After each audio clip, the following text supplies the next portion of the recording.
My dear, so good to see you yet again. Oh, what's that? Well, thank you for saying so. I've been trying my best. Please come in, relax, make yourself at home. I know the days are so hot. Or at least that's what I hear, but in here the chill is real. Have a seat in my favorite chair, and I'll make you a little pot of tea, something warm and nourishing to keep the chill out of your bones. The fire, it's bright, we have the whole night, and of course, we have a choice of witnesses. The CBS Radio Mystery Theater presents...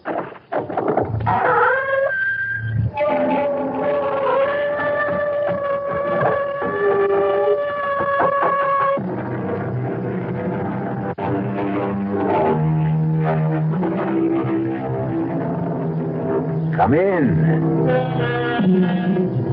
Welcome. I'm E.G. Marshall. Welcome to the sound of suspense. Welcome to the fear you can hear. But mostly, welcome to the world of terrifying imagination. In this story, you're going to meet what some people call a shutterbug. You know what a shutterbug is. The kind of person who never goes anywhere without a camera swinging from a strap around his neck. Who is never content unless they're aiming a lens in your direction, whether you want to be photographed or not. But unfortunately, this particular bug is the kind that many people want to crush under their feet. We all want to get rid of Kellerman. We want to kill him. And so do you. That's a lie. You hate his guts as much as we do, Mr. Bailey. Why don't you admit it? Of course I hate him. But that doesn't mean I'm ready to commit murder. Well, we're ready, Mr. Bailey. And you'd better be, too.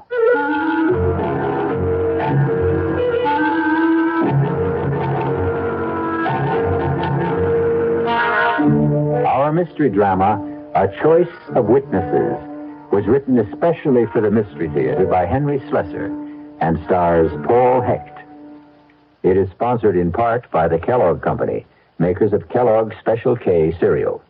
I'll be back shortly with Act One. And now another tale of the ball and chain. At Kellogg's Special K presents The good, the bad, and the heavy. Why is that cowboy wearing a ball and chain? Because carrying around extra pounds can be just like carrying around a ball and chain. How symbolic. Well, it is, senor. Give me the Special K breakfast. Here you go. For a special case, give milk, juice, and coffee. Hey, don't I know you from someplace? You probably don't recognize me with my ball and chain. I used to be 10 pounds lighter, but I'm getting back that way by exercising and eating smart every meal. Starting with this here Special K breakfast. What's so special? It's less than 240 calories, 99% fat-free, and delicious. It's going to help me get rid of this here ball and chain. I bet your horse will be glad to hear that. another ball and chain. Fight for gust. Your happy ending could begin with the Kellogg's Special K breakfast. That's Kellogg's Special K. That's right. Good night. Everybody needs to find a home. Walls and floors and windows and doors with its own address outside. It's a yard with trees. Can you feel the breeze? Do you want to touch the sky? It's your home. It fits you like a glove. It's filled with love and family. Everybody needs to find a home. Centennial Home, watching that's around you. The builder will find your home around you. Centennial Home, I'm greater than you. Centennial wants to be number one with you. Because Centennial wants to be number one with you, they're offering the lowest interest rates, 7 3/4% on homes purchased FHA or VA. Check Sunday's newspaper or call Centennial at 434-1661.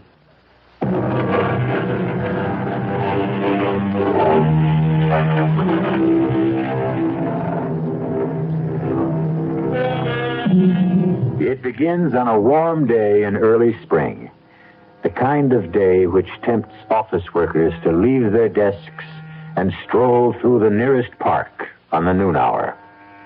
Among the strollers is an amiable young man named Gordon Bailey, who is enjoying the sunshine so much that he's taken a sandwich lunch to a park bench. He knows it's not going to be a very good sandwich. His wife, Pam, prepared it with her own loving hands. And even after 2 years of marriage, Pam seems unable to cope with even a hard-boiled egg. Oh, excuse me, mister. Okay if I sit down here? Oh, yeah, sure. Plenty of room. Thanks.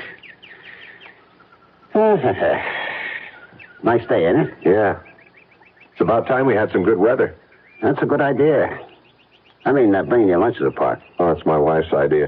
We're on an economy drive. Yeah, money's tight these days. Very tight.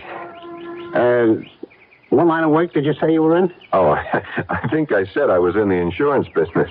No kidding. Well, now that's what I call a good business. Oh, excuse me. Hey, that ought to be a cute picture, huh? That little squirrel up there, cute as a bug, huh? Oh, you like to take pictures of squirrels? Well, me, I like to take pictures of everything. In fact, I do this for a living. Oh, you're a professional photographer? Yeah, kind of. I make a buck out of it sometimes. I suppose you sell pictures to the newspapers? Oh, no. I never sold no pictures to the papers. I sell them to people. Well, I guess I'll be heading back for work. Wait just a minute, Mr. Bailey. I don't remember telling you my name. Well, I guess I know your name on account of the badge. Badge? What are you talking about? The badge you wore at the convention at the hotel in Atlantic City. Oh, wait a minute.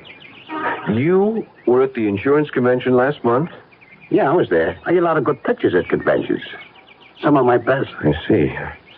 Or maybe I don't. Well, you know how it is. Bunch of guys get away from home, away from the wife. They do a lot of crazy things. Oh, would you like to see the picture? The insurance convention? I'll tell you the truth, Mr. My name is Kellerman. Frankly, I just don't understand why you'd be carrying around pictures of a bunch of drunken insurance men. Yeah, you were gassed, all right. I never seen anybody more gassed than you were, Mr. Bailey. You don't mean you have pictures of me? Yeah, that's what I was trying to tell you. You like to see them? They're real beauts. I don't think I ever took better, Mr. Bailey. All right, let me see them. Oh, yeah, sure. Here they are. I'm in my pocket here. Yeah. Look at this one. Oh, no. She was really stacked, huh? How did you get this? Well, I told you with my trusty little camera. But how? Hey, come on. What do you think? I'm not giving away no professional secret. You were in that hotel room? She let you into that room, didn't she? You must have been hiding someplace. Hey, don't do that. Don't tear that What do you up. think I'm going to do with them? Oh, come on, Mr. Bailey. You know I got negatives. I can print up 2,000 of them if I want. What is this? Blackmail or something? Nah. It's like a business deal, that's all. I figure I got some pictures that you want to buy. And I got them myself. How much did you pay her for the privilege of being in that room? The question is, how much are you willing to pay? I mean, so your wife don't get a complete set. Are you willing to sell me the negatives? I didn't say that. I got a different kind of deal of mine. You know what would happen if I told the police about this? Well, a guy did that to me once. It was a meatpackers convention. He called the cops. They hauled me in. I said I was just a photographer working a convention, that's all. I was selling pictures of the guys there. He couldn't prove nothing against me on account of, you know why? It was true. I am a photographer. I do work conventions. I sell regular type pictures, too. But they're not as profitable as these, are they? You know, that guy became one of my steadiest customers. Only then his wife divorced him anyway. He wouldn't make no more payments. Payments? Are you saying this is a regular thing? How much you earn at that insurance company? I figure a young guy like you, they pay about $18,000 a year. Am I right? Listen to me, Kellerman. The woman at that convention, I didn't want to get mixed up with her. I was just so tight, I didn't know what I was doing. Oh, hey, you don't have to tell me about stuff like that, Mr. Bailey. I've been around plenty. I know how guys are. No, you don't understand. Look, I'm only married 2 years. I love my wife very much. And the only reason I got into that stupid mess was because of my boss. I didn't want to insult him. He was drunker than I was. Oh, come on, Mr. Bailey. You don't have to explain nothing to me. I know you don't want that nice little wife of yours to see these dirty pictures. And I don't want to show them to her, believe me. She'd never understand. Pam would never... Listen, I'll tell you what. I'll give you a flat price for the negatives, and that'll be it. Understand? I got a nice bonus recently. I'll give you a $300 cash tomorrow afternoon. How does that sound? Now, listen to me, Mr. Bailey. People are real funny about this kind of business. They never believe a guy like me can, well, like, be honest, you know? Honest? That's some word. Well, what I mean is, they always think that if they pay me a flat fee, I'll be coming back at them again. You see what I mean? Even if I did give you the negatives, you'd figure I had copies someplace that I could hit you again any time, right? Look, I'm willing to take your word for it. Nah, Mr. Bailey, nah. You just spend the rest of your life worrying about me coming back. Am I right? But this way, you just make one small payment to me every month, like you pay the electric bill or the rent, you know? How much? How much do I have to pay? I figure you for about $40 a month. Now, that's not so terrible, is it? Just $40 a month? How do you collect the money? Oh, in person, Mr. Bailey. I just go around to all my customers once a month, and I collect in person. It's better that way, believe me. $40. $480 a year, you never miss it. And everything will just be fine between you and the missus. Is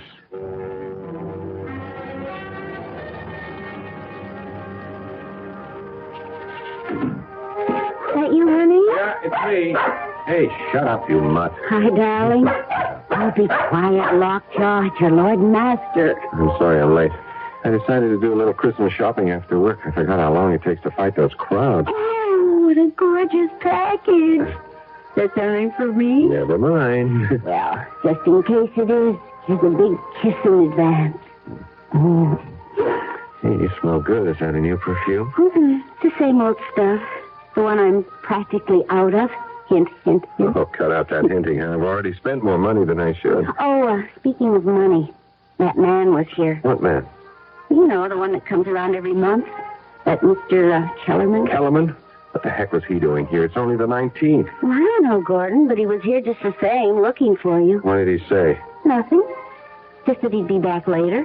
Later today? Mm-hmm. You know, Gordon, I just can't bear that awful little man. Did you ever get a look at his eyes? And that camera he wears around his neck. Listen, is he going to be coming around every single month? I told you, honey, he's collecting payments on the car. Well, why can't you make the payments by mail? Because that's the way he likes it. Maybe he moves around a lot. Well, he gives me the creeps.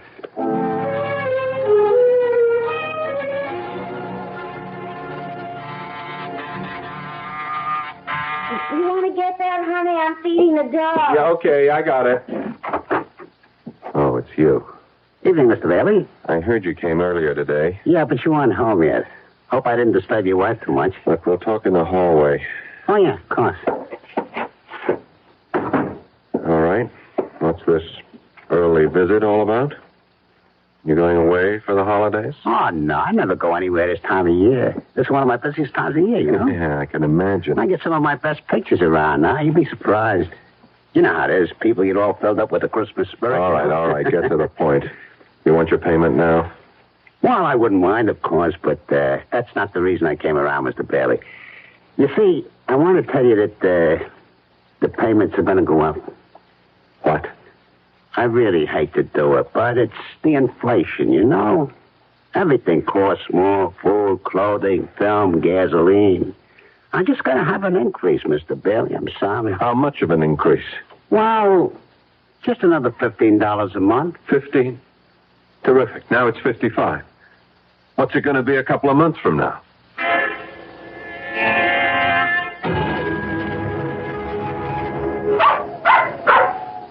Shut up, Lockjaw. Excuse me, Mr. Bailey. Yeah. What can I do for you?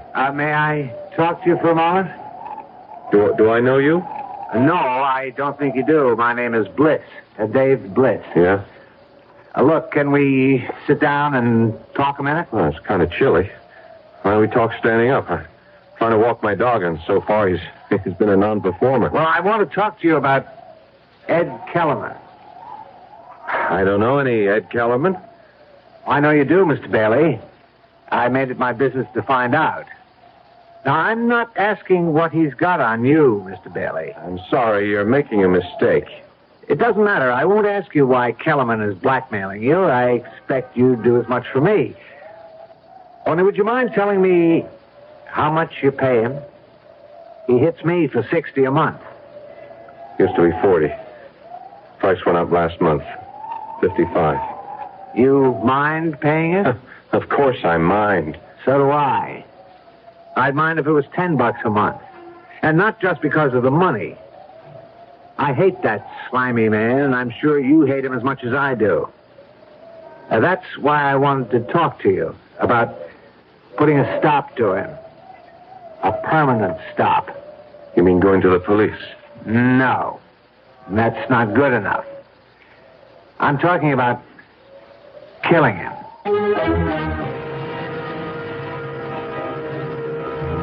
Every problem has a solution, they say. And Mr. Dave Bliss seems to have arrived at his. The obvious question here is, do two wrongs make a right? We'll find out what Mr. Gordon Bailey thinks about that dilemma when we return shortly with Act Two. In 1919, someone had a big idea. Let's help youth understand big business by starting them in small businesses of their own. And Junior Achievement was born. Each group elected a board of directors, chose a product, set up a production line, sold stock, and went into business. That year, 314 students made and sold products and learned the business of business.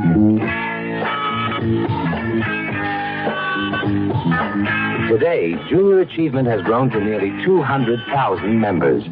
Junior Achievers are designing and marketing their own products and services, from cutting boards to printing. They're organizing sales efforts, writing marketing plans, calculating profit and loss.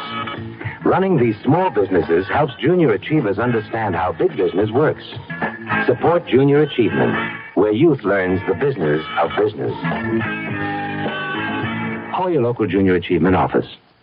The Dallas Times-Herald. You're doing more, we're doing more. With 100,000 people in Dallas playing tennis, you can imagine there's a lot of interest in the kind of coverage tennis gets in the newspaper, and how much attention it... What is the Dallas Times-Herald doing to satisfy the growing number of tennis fans and players in Dallas? Listen to sports writer Tim Taylor. So we don't treat tennis as a 3-times-a-year sport to be covered only when there's a major professional tournament in town. We try to emphasize what's happening in Dallas at the grassroots level, with stories that range from developing junior players to high schools and colleges to the average player who may not belong to a tennis club or league. And what this does, of course, is to... You're doing more to learn what's going on. We're doing more to tell you. And there's a simple way to prove it. If you're not a Times-Herald subscriber, call this number, 744-6101. The Dallas Times-Herald. You're doing more. We're doing more.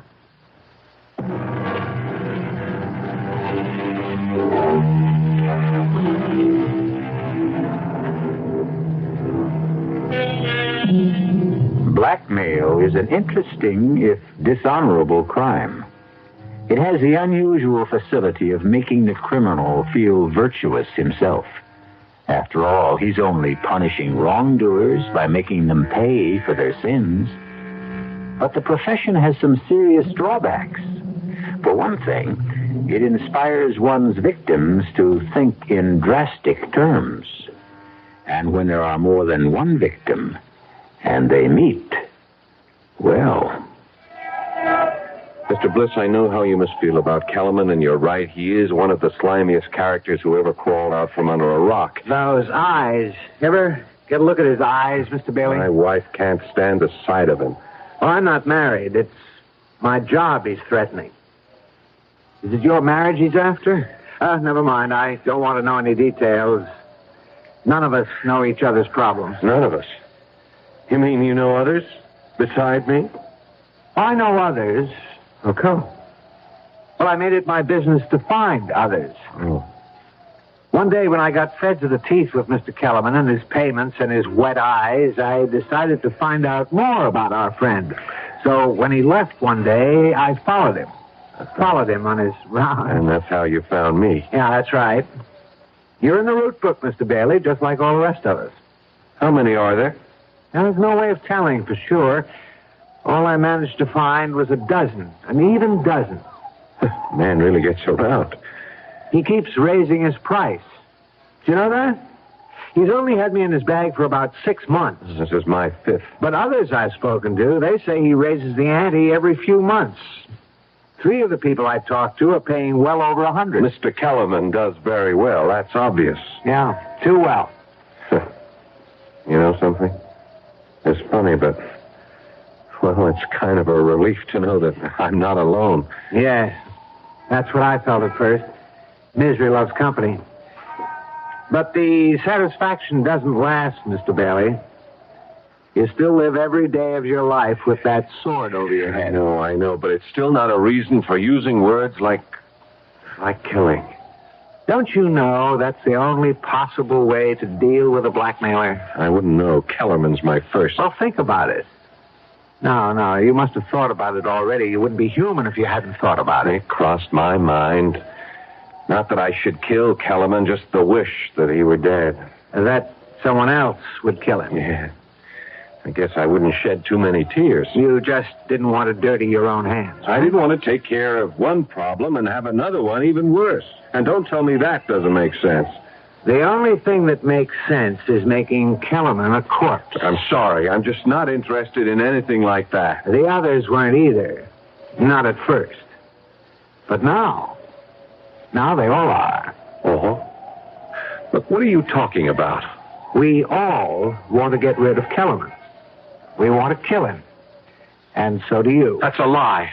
You hate his guts as much as we do, Mr. Bailey. Why don't you admit it? Of course I hate him, but that doesn't mean I'm ready to commit murder. Well, we're ready, Mr. Bailey. And you better be too. Ready for what? To commit murder. If you don't mind my saying it, perfect murder. Perfect? Foolproof. I'm sorry. Look, that's a stupid dream, and you know it. You won't say that after you've heard the idea. Everybody who sets out to commit a crime thinks it's foolproof. They wouldn't commit it otherwise. Right now, all I want to know is if you'll cooperate. That's easy. No. Why not? Because murder is worse than blackmail. That's why. Well, this isn't murder. We're going to erase a human mistake. Forget it. Look, I'll make believe I never heard you say it. Come on, Lacho. Come on, girl. Let's get our business over with. There wasn't one person on the list I didn't have to convince. But when I told them that there was no chance of any of us being caught, that's when they dropped their objections. All right. What foolproof scheme for murder do you have? It's foolproof because it won't be murder. It'll be an accident. If anyone gets into trouble, it'll be me. Just me. I'm going to kill Kellerman with my car when he's making the rounds one night. I have the time and place all figured out just before midnight on Carroll Street. An accident? Right. So now you know the favor I'm doing you. I'm taking the risk all by myself. You think the police are that stupid? Murderers get caught even when they frame accidents. Oh, this is different. Why? Because of the witnesses. What? I'm going to have witnesses. A lot of them. All disinterested parties. Nothing to connect them with each other. And they'll all tell exactly the same story. What they saw, how it was all Kellerman's fault, getting hit by my car. All right. Stop. Don't tell me any more. You've already told me too much. No, you've got to hear the rest of it. You're a part of this like everyone else. Don't you see the beauty of it? Safety in numbers? If you ask me, you'll all get caught. No. Don't you understand? When a group of citizens all testify exactly the same way, I mean reliable citizens from every walk of life, you ought to meet some of Kellerman's victims. One is a college professor, 2 are doctors, there are 4 housewives, a bartender who owns his own joint, 1 working stiff, 1 person in city government. You might as well know that's me. Bliss. Wait a minute, I've seen your name. Something about the Transportation Authority? One of them is in the insurance business. They're all with me, Mr. Bailey. Every one of them has agreed. So many witnesses to one accident? Well, we won't need everyone. Some of them won't be asked any questions by the police, but they'll all be there just the same. We'd like you there, too. You're nuts. Do you know that? You and the rest of... I won't have any part of this. Don't you see? It can't miss. It doesn't matter. I don't want to have any part in killing a man. How come, Mr. Bailey? Have you got religious scruples or something? Maybe.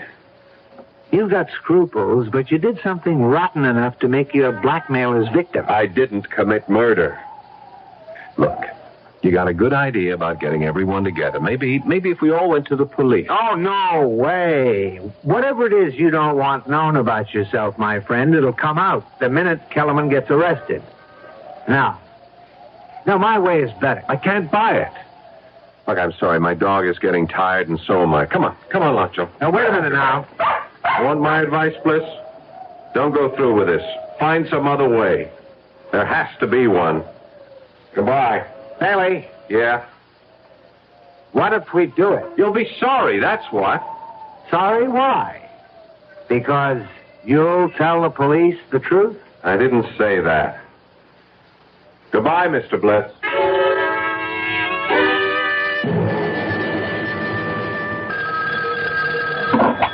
Hello. Evening, Mr. Bailey. How are you? I'm all right, Bliss. What do you want? You going to be busy tomorrow night? What do you mean, busy?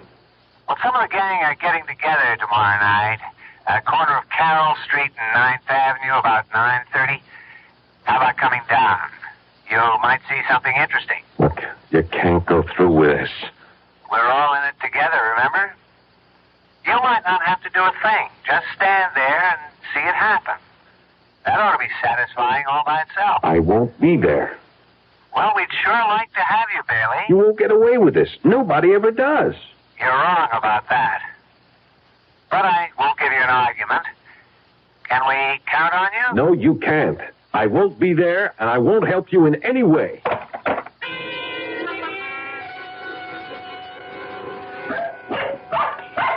Oh, shut up, Lockjaw. What's the matter with you tonight? Gordon? Yeah?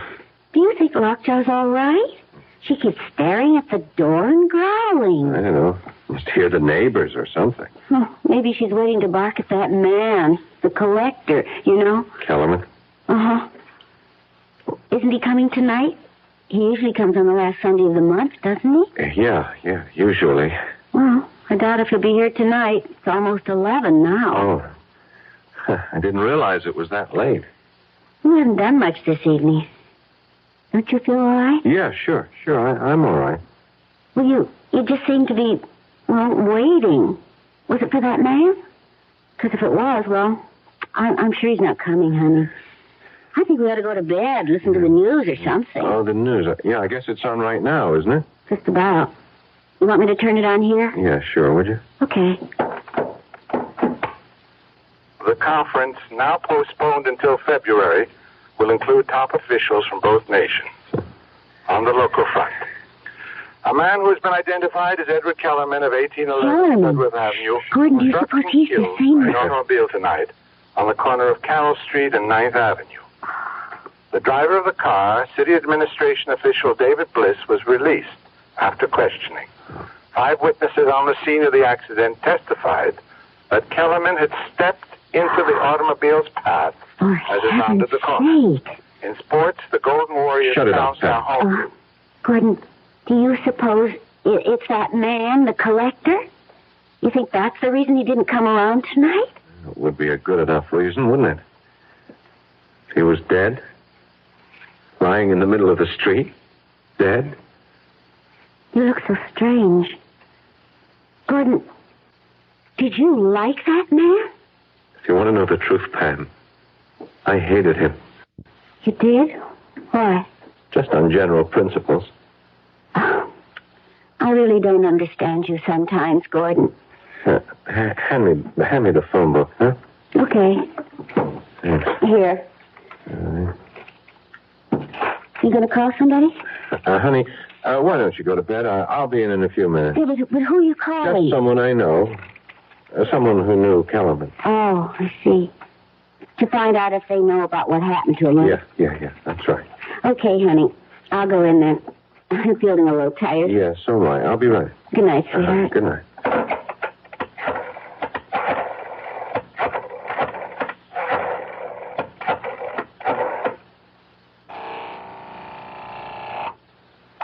Hello? David Bliss? Yes, who's this? Gordon Bailey. What do you want? I heard the news tonight. About Kellerman. Well, you don't have to thank me. I did it for myself. And you did go through with it, huh? You can relax now, friend. You've just saved yourself $55 a month, maybe a lot more. Your remittance man won't be coming around again. You ought to go out and celebrate. I know what I ought to do. So what's that? So long, Bliss. I just wanted to make sure. Hey, Bailey.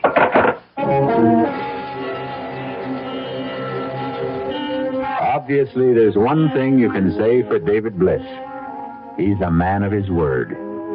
And because Mr. Bliss kept his word, 2 indifferent interns are now lifting the mortal remains of Mr. Edward Kellerman and depositing them in the efficient cold filing cabinet of the city morgue, awaiting for someone to claim the body. But who cares about a dead blackmailer? Possibly Mr. Gordon Bailey. We'll find out shortly when I return with Act 3.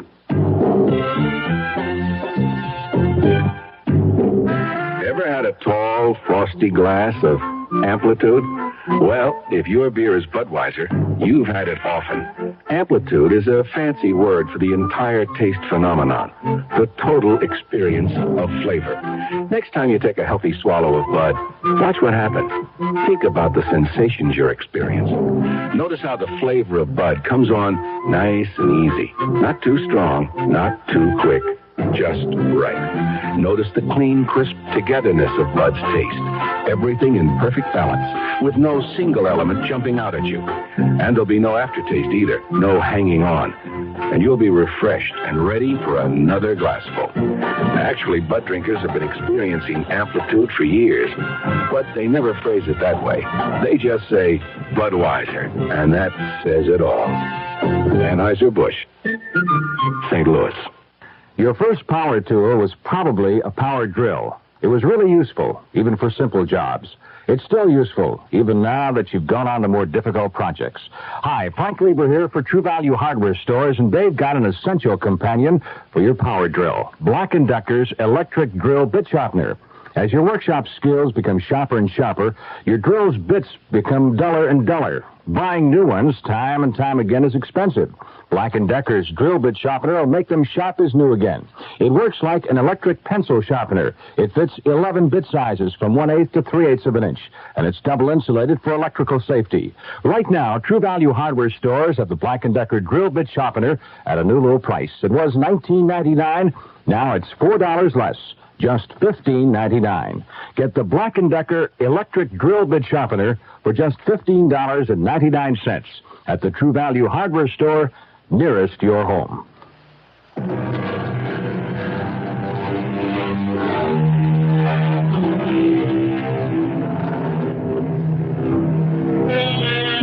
As David Bliss and company managed to commit the perfect crime, so it seems, since the death certificate for Edward Kellerman simply states the cause of death as accidental.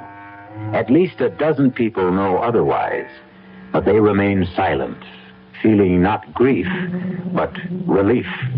The only one who finds it difficult to maintain that silence is the one victim of Ed Kellerman who was knocked on the corner of Carroll Street and 9th Avenue that fateful night. Honey, do you know it's almost 2 o'clock in the morning? Oh, is it? Really? You know, I honestly think you are coming down with something. A virus, maybe. Pam, will you please stop fussing? You're beginning to sound like my mother. I certainly wouldn't want to do that. I'm just trying to get you to go to sleep. You've got a job to go to tomorrow. You know, it's funny about my mother. When I was growing up, she made me feel that there was something, I don't know, something so profound about religion. Well, if you ask me, she just likes the bingo games. My father was that way, too. But neither one of them really seemed to live their religion. You know what I mean? I mean, they talked about loving their neighbors and so forth, but they didn't love them at all. They were always saying the nastiest things about them. Well, that's how people are. When I was in my teens, I used to call them hypocrites. Now, I just wonder if I'm any different than they were. I really don't think I am. Different how? Well, about things like the Ten Commandments, for instance. I wonder if there's one I haven't broken. I hope you haven't coveted your neighbor's wife. That's about the only one I can remember. I remember them all. You do? Yeah, I won a prize in Bible class when I was only 8 for reciting all of them. Thou shalt not this. Thou shalt not that. There are only 8 shalt nots. Thou shalt have no other gods beside me. Thou shalt not worship any graven image. Thou shalt not take the name of the Lord thy God in vain. Thou shalt not kill.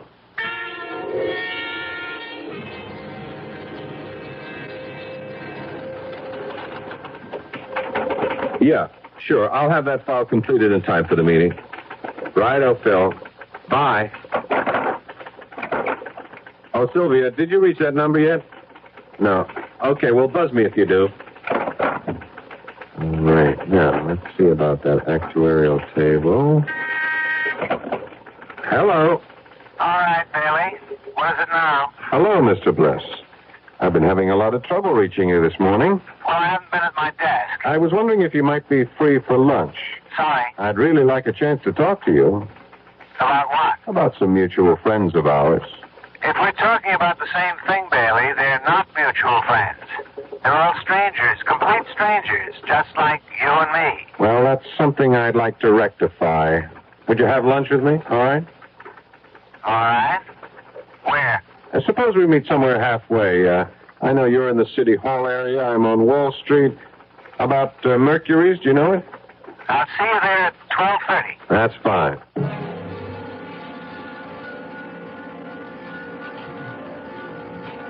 All right, Bailey, let's have it. You don't want a social lunch. You have something on your mind. You're right. Something I can't get off my mind. How about our old friend Kellerman, I suppose? You remember what you said about him? How he was a sword hanging over your head? So? He's still that for me, Mr. Bliss. He is exactly that. Kellerman is dead. He won't be ringing your doorbell anymore. How come you're not grateful for that? If Kellerman had really been hit by a car, if he had a heart attack or something, yes, I admit I would be glad about it. I would have gone out and celebrated. I would have slept very well at night. But the way things are, I'm not sleeping at all. Try pills. I'm just sorry you ever came up to me in that park. If I didn't know it was going to happen the way it happened, it never would have bothered me. But I do know, and it bothers me too much. So? The thing is, I don't know if I can live with it. You want to be more specific? I don't know if I can spend the rest of my life with this thing on my conscience. Your conscience? Look, you had nothing to do with Kellerman's death. I don't know what you think Kellerman had on me, Bliss, but it wasn't anything illegal. Just immoral, right? It was something stupid I did. Well, there was nothing stupid about what we did. Wasn't it? Are you really so sure you've committed the perfect murder? Shut up. Don't you ever use that word in front of me. You're still afraid, aren't you? Afraid of being found out. It can't happen. Not as long as we all stick together. Oh, safety in numbers, right? When the police came, they only questioned 4 of them. Every single one told the same story. There was no reason to doubt their word. Why should there be? Because there was no connection between them. Right. They were all strangers. Nothing to tie them to each other. Except Kellerman. What about the records he might have kept? His little black notebook, for instance. We thought of that, too. First thing we did when we went to his body was lift that book right out of his pocket. Oh, what about the apartment? What about all the stuff he had there? The second thing we lifted was the key to his apartment. One of our guys, Joe, the bartender, went straight there. He cleaned out every scrap of paper in the place, every single one of his rotten photographs. You were very thorough, weren't you? Yeah. We were thorough, Bailey. And you ought to be grateful, not worried. I am worrying. I'm worrying about whether or not I should... Go on. Whether or not you should what? Bailey, are you thinking about going to the police? It occurred to me. You mean you'd turn me in? I don't know. I just don't know. Did it ever occur to you to turn Kellerman in? Yes, often. But did you? No. Why not? Wasn't he committing a crime? Wasn't he disturbing your precious sleep, too? Yes, he was. But you didn't turn him in because you were afraid for yourself. Isn't that the truth? I suppose so. So all this morality of yours, this conscience you talk about, you didn't discover you had any until Kellerman was gone, until he was no longer a threat to you. Isn't that true? I still say blackmail isn't murder. Bailey, I've got news for you. I wasn't going to tell you this unless it was absolutely necessary. Tell me what? Kellerman may be gone, but his photographs are still around. What? You heard me. We have all of Kellerman's negatives, all the dirty pictures he ever took. Most of them have been returned to his victims. Everyone who cooperated with us. I see. That means we have your pictures, too, my friend. You understand? And if I don't cooperate, I get a new blackmailer. Is that it? No, that isn't the way it is at all. Kellerman bled you, Bailey. Every month he came whistling up to your front door asking for money. More and more money all the time. But that's over now. Done and finished. So what you're saying is, if I go to the police, the photographs go where I don't want them to go. I'm sorry to use Kellerman's own tactics, but you're forcing my hand. Bailey, please use your head. You've got nothing to gain and everything to lose. Somebody's done you a favor. The only way to show your gratitude is to forget it. What do you say? Well, I'll think about it. That's all I can tell you.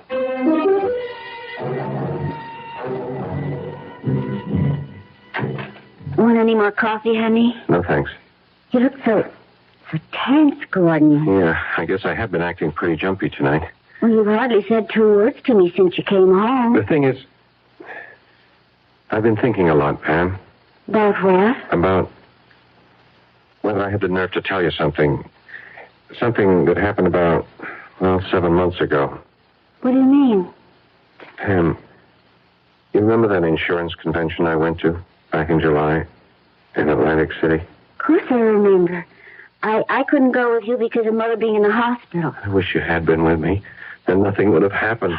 What did happen? Did you get into some kind of trouble? Yeah, I got myself into trouble by being stupid, by drinking too much and letting Hal Emmons drink too much. Emmons? You mean your supervisor? I was still new on the job. You remember, Pam? I wanted to make good. Yeah? I was afraid of Emmons taking a dislike to me, afraid of crossing him. We both got drunk that second night. Emmons insisted that we pick up these girls. But, Gordon. Honey, I swear, I didn't want anything to do with it. I wasn't the least bit interested, but, Emmons is the kind of guy who uses conventions to swing a little, I told him I was crazy about my wife, that home cooking was good enough for me, but he just pressured me, Pam. Oh, Pam, can I make you understand? Go on. What happened? We brought the girls upstairs. Oops. They had adjoining rooms. They were professionals, you see. Gordon. Honey. Gordon, why do you have to tell me about this? Please don't cry. I wouldn't have known if you hadn't told me. It's on my conscience, Pam. Your conscience? Oh, sure, I could have kept my mouth shut, but I guess I needed to tell you. I guess I wanted you to know so that you could forgive me. I've been tortured about it for months. Honey, you have no idea what torture it's been for me. But that's the dumbest thing of all. Don't you think I would have forgiven you a long time ago? Pam. Please. Hold me, Gordon. Honey, please. It'll never happen again, honey, I swear. Oh, Dear. darling. Yeah. I was just getting cozy. Okay, I'll get it. Hello. Mr. Bailey, Dave Bliss here. What do you want? I have something for you, a present. What is it? About half a dozen photographs and the original negatives. I decided they really belong to you. That if you knew you were really out of danger, you'd sleep a great deal better. Do you want them? All right. Put them in my mail, to my office. And have some secretary open them by mistake? No, I don't think you'd care for that. You could mark it personal. Supposing I hand them over in person tonight. Whereabouts? Well, right now I'm in a bar called Adam and Eve's on 12th and Walnut. I'll be here for another hour if you can make it. Otherwise, well, it'll have to be some other time, that's all. Oh, well. All right, I'll be there in half an hour. Gordon, you're not going out? Just for a little while, honey. I got some client business. Besides, I can use a little fresh air. You're not still feeling bad, are you? No, I feel just fine. I never felt better.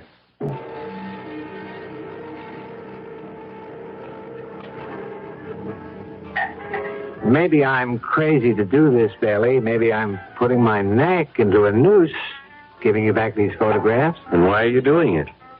Because of what you said to me. You said I was just becoming another blackmailer, another Kellerman.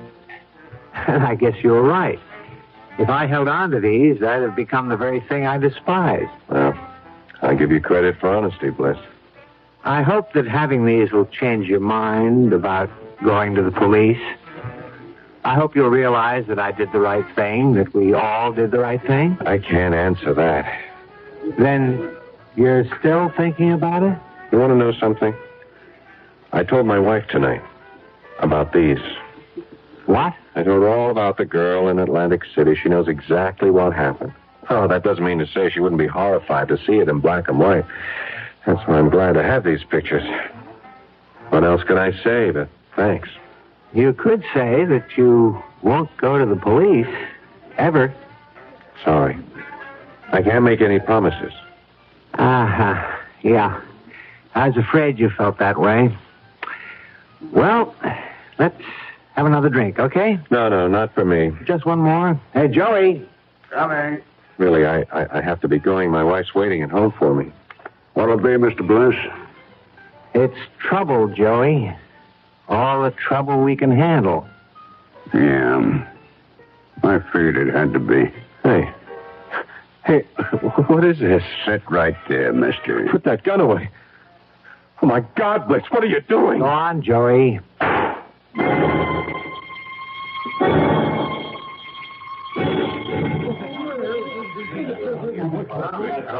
All right, let's get the story straight now. What happened to you, Joey? Look, Sergeant, you know me. You know I don't like trouble in my joint. Well, what did the guy do? Try to hold you up? That's right. He come in, he sat down at the bar, he pulled out a .45 and stuck it in my gut. Well, that's a strange one, all right. I mean, the guy was some kind of insurance executive. If that's all right in his business. Well, he must have gone off his nut, Sarge. Look, you can ask anybody, all of my customers. This gentleman right here was at the bar. Yes, officer. My name is David Bliss. I'm with the city, officer, and the bartender's right. The guy just sat down and pulled out the gun. No, that's true. And then the bartender tried to grab it away from him. It went off. What's your name, lady? Mrs. Edith Chester. It was a pure case of self-defense, Sergeant. I'm just glad nobody else got hurt, you know? Yeah, you were lucky, Joey. You were all lucky. Okay, I'll need some statements now from some of you other witnesses.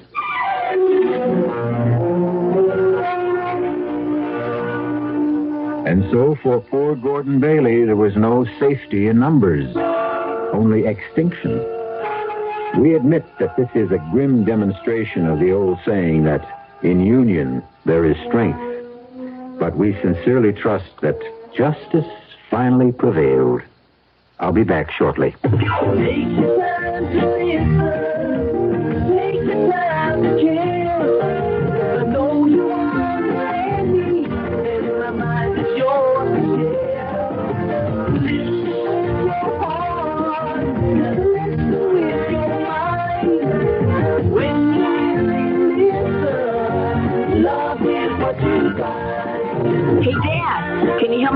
Ralph? Later, I'm busy. Honey, I worried about Robbie. Let's talk. Daddy, do you know what happens to bears in the wintertime? If all they hear is your busy signal, some very important people might stop calling. And there are messages you can't afford to miss.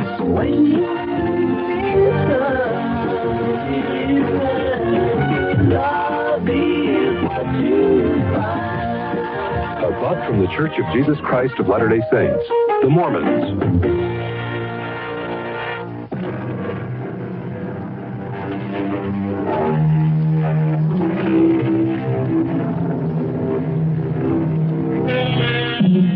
If there's a moral to this story, it might be that eyewitnesses can't always be trusted, even when they're being honest. Of course, we don't worry about your eyes on this program. We're interested in your ears, and we have good news for you. Many thousands of ears are now listening to these exercises in imagination. We hope you'll continue to be an ear witness. Our cast included Paul Hecht, Evie Juster, Ralph Bell, and Robert Dryden.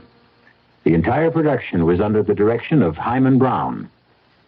And now, a preview of our next tale.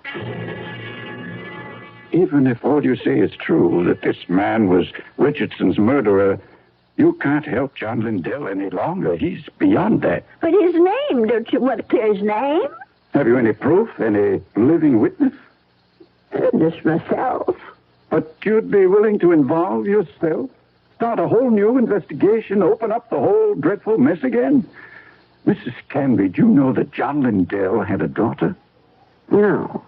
But wouldn't that be all the more reason to do something? His daughter's married, living in Minneapolis, a husband and 3 children. People have forgotten about her father by now.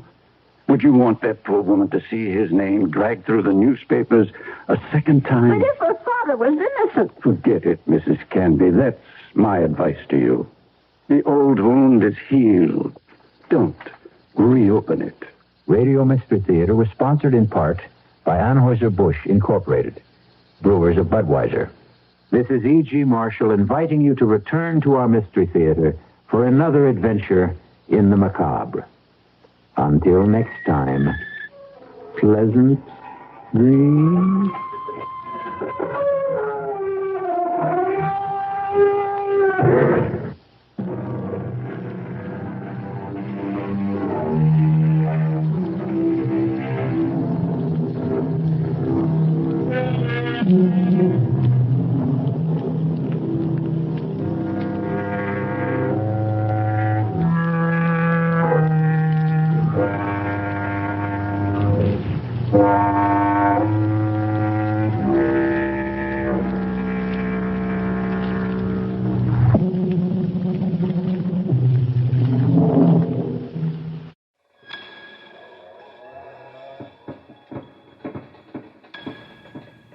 My dear, seems we've gotten the night off on the right foot, wouldn't you say? How's your tea? I hope it tastes soothing and familiar, but also a little on the hot side for that joyful challenge we all so crave in our lives. For me, being put to battle makes me feel like, well, like Leiningen versus the Ants.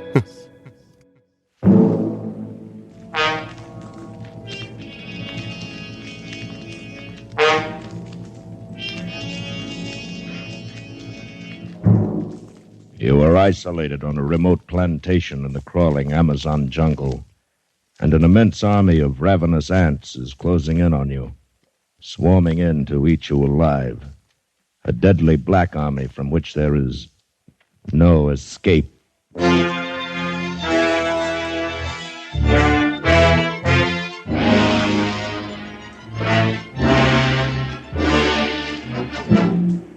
Escape, produced and directed by William N. Robeson. and carefully contrive to free you from the four walls of today for a half hour of high adventure.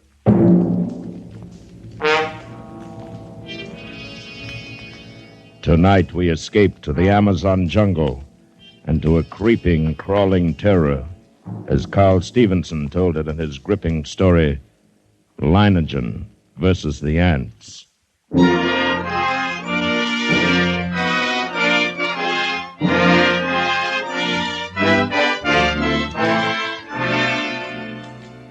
I first met Leiningen while performing my duty as district commissioner.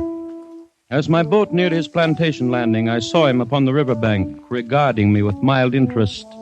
A great hulk of a man with bristling gray hair, bulky nose, and pale eyes. His entire appearance somehow suggested an aging and shabby eagle. He escorted me to the terrace and had a drink brought. I came quickly to the point of my visit and issued my warning. Leiningen puffed placidly at a huge cigar and listened as I told him, unless they alter their course, and there's no reason why they should, they'll reach your plantation in 2 days at the latest. Uh-huh. Well, it was decent of you paddling all this way just to give me the tip. Tip? Commissioner, even a herd of crocodiles couldn't drive me from this plantation of mine. But these aren't creatures you can fight. They're an elemental force, a gigantic catastrophe. 10 miles long, 2 miles wide. Ants, nothing but ants. And each one as big as your thumb. And each of them a fiend from hell. Unless you clear out at once, there'll be nothing left of you but a skeleton picked as clean as your own plantation will be. I'm not getting out. But you can't fight. Yes, I can. I've got the best weapon there is, Commissioner. Intelligence. But can't I make you understand the hideous... I think it is you who do not understand. In the 3 years I've been here, I've met and defeated more than one catastrophe. Flood, drought, the plague. Events which caused many of my neighbors to flee for their lives. No, Commissioner, all my life I have lived with one creed. The human brain needs only to become fully aware of its powers to conquer even the elements. Leiningen, your obstinacy is endangering not only your own life, but the lives of your workers and their families. You don't know these ants. I tell you, you don't know these ants.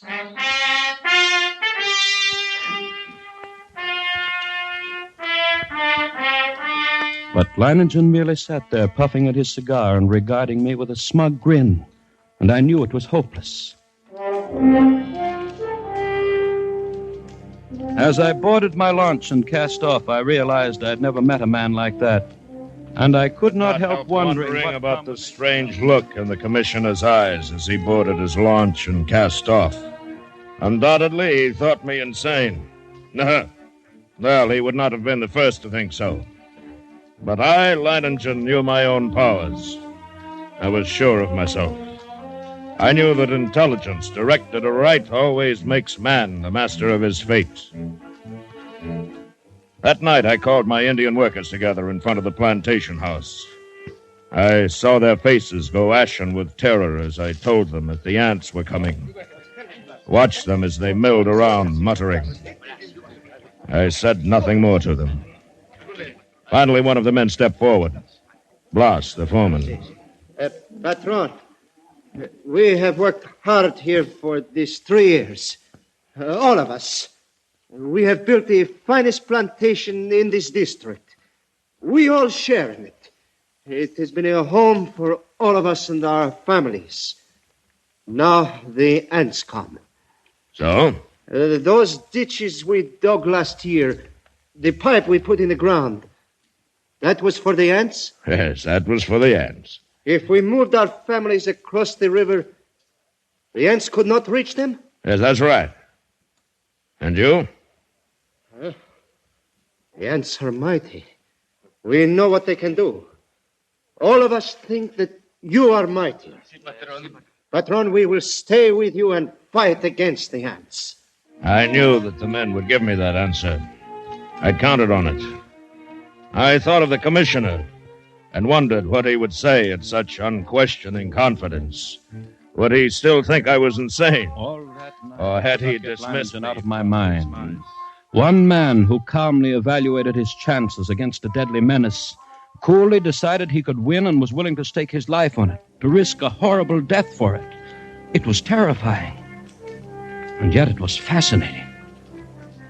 The next morning, I sent for my assistant. Together, we went to the huge map of the district which hung from a wall of my office and checked the last reported position of the ants. Last night they had reached here, about 70 miles above this fork in the river. Traveling southeast? Yes. Directly toward Leiningen. Toward whom, sir?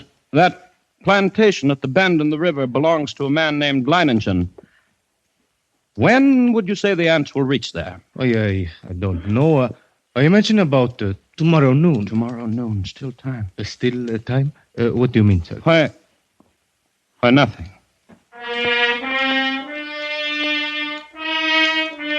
But what did I mean? Still time for what? For Leiningen to flee, or still time for me to... Even as I rejected the thought with horror, I knew that the fascination of that man was more than I could resist. That Leiningen's fight was drawing me back toward that plantation and death. I knew now past all doubt that I was going back. I had to.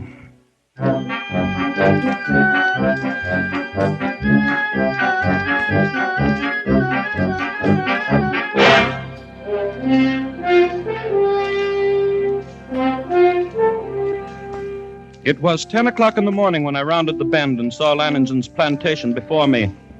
I put in at the dock and tied up the launch. Then I saw him standing on the bank above me, arms folded, stubby cigar in his mouth, and that same smug grin on his face. I made my way up to him. Back with another warning, Commissioner? No. Back to stay a while? Yes. You don't seem surprised. No, I'm not. You expected me? I thought you'd be back. Come along, we'll get some horses. You'll want to ride around the plantation, take a look at the defenses I've rigged up. Yes, I'll want to see the defense. And the ants. We'll be getting a glimpse of them before long, I should think. Yes, the ants.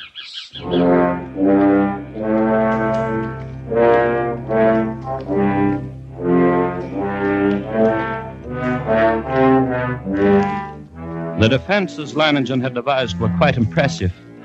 Surrounding three sides of the plantation like a huge horseshoe was a ditch 12 feet wide. The ends of this horseshoe-shaped ditch ran into the river, which formed the fourth side of the plantation. And at the upriver entrance to the ditch, Leiningen had constructed a dam by which the river water could be diverted into the ditch. A large handwheel controlled the floodgate of the dam, and apparently Leiningen had ordered it opened immediately after my arrival. For as we now approached the ditch and rode along it, I could see that it was nearly full. How do you like my first line of defense, Commissioner? It's reassuring, like a moat around a castle. Unless the ants know how to build rafts, they won't reach the plantation. But this is only the outer moat. There's a better one than this. Now, come along. We'll go up to the high ground where the buildings are. We can get a view from there. Leiningen. Huh? I didn't see any women or children around the plantation or any animals. Yes, that's right. Moved them across the river. And even you think there is danger. Not because of danger, Commissioner. Matter of efficiency. Efficiency? Yes, cuts down on the efficiency of the men if they're worried about their families. Critical situations only become crises when oxen and women get excited. I see. Here we are. See the ditch? It's much smaller than the others. Yes, you've noticed how all the buildings are on this piece of high ground. The inner ditch surrounds them, and it's lined with concrete. But even filled with water, this is no barrier. It's not big enough. Why, if the ants get this far, they'll get no farther. This ditch wasn't built for water, Commissioner. You see the pipes leading into it? See those storage tanks on the hill? Petrol. We can throw up a wall of flame. Count a bet they won't like that? I hope you're right. Leiningen, look. Over at the edge of the jungle, all those animals. Yes. Running like the wind. Everything from jaguars to monkeys. Good heavens. Remember, they don't have any ditches. But can they escape? Now, they'll be all right as long as they don't get caught between the river and the ants. They can outrun the crawlers. But if they get trapped, it's either the ants or the crocodiles. Look. Up there over the horizon. There are your ants. Look at them.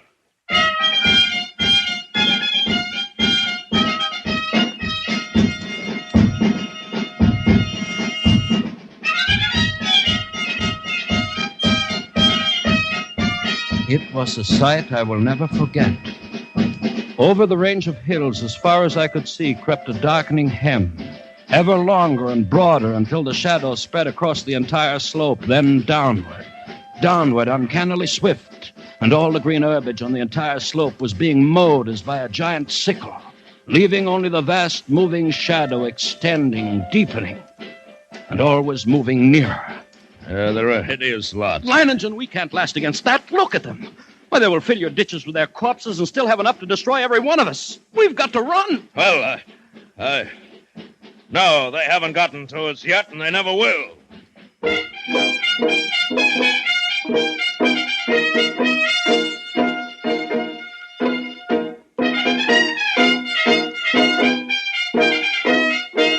The hostile army was approaching in perfect formation. No human battalions, however well drilled, could ever hope to rival the precision of that advance. Along a front that moved forward as uniformly as a straight line, the ants drew nearer and nearer to the water ditch. As they approached, two outlying wings of the army detached themselves from the main body and started marching along the sides of the ditch, no doubt expecting at some point to find a crossing. And during this hour-long flanking movement, the main army remained still. Across the scant 12 feet of ditch, I stared at them, and they stared back at me. Solid mass, every one as big as my thumb, with reddish-black body and long legs. Suddenly, a sound so unearthly as to freeze our blood jerked our heads in the direction of the jungle on the far side of the ditch. Coming toward the ditch at a stumbling gallop was a singular being, a writhing, animal-like blackened statue with a shapeless head and 4 quivering feet. It was a stag covered over and over with ants. Leiningen threw up his rifle, and the stag fell lifeless to the ground, its agonies at an end. Horrified as I was, my curiosity impelled me to glance at my watch. I had to know how long the ants would take.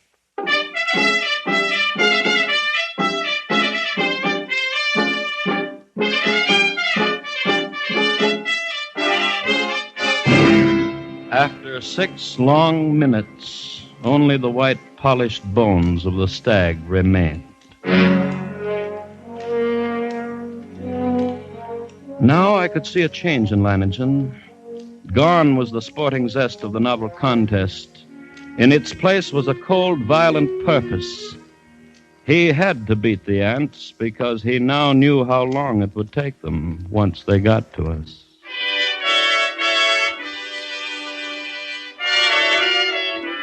Around 4 in the afternoon, the ant scouts, having found no crossing, there was a stirring among the main army.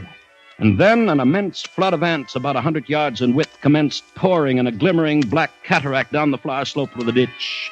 Thousands drowned instantly, but the rest began using the bodies as bridges. Leiningen immediately swung into action. Open the dam, open the floodgate a little more. We've got to get the water in the ditch moving faster. Si, senor. Look at them drown by the thousands. But they keep coming. Even though the current carries many of them away, they're advancing. Well, we'll fix them. What? Yes, senor. How about those shovels and petrol sprinklers? You pass them out to the men? Yes, it has been done. Then get all hands here in a hurry. This looks like the spot for action. Hey. Commissioner. Yes? Beginning to see what I was talking about? What do you mean? About intelligence being more than a match for anything it tackles. Take the ants. They've got no intelligence. If they had, they'd have attacked along the whole length of the ditch instead of a narrow front like this. They'd have been across by now.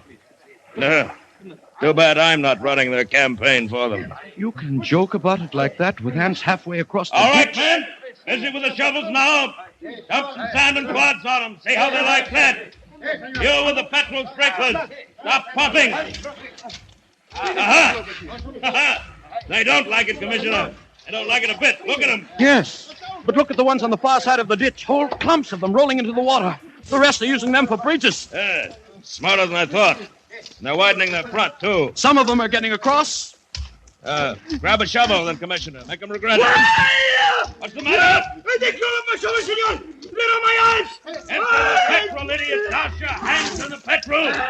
Don't stop now. The rest of you. Club them. Club them. We cannot hold it back, senor.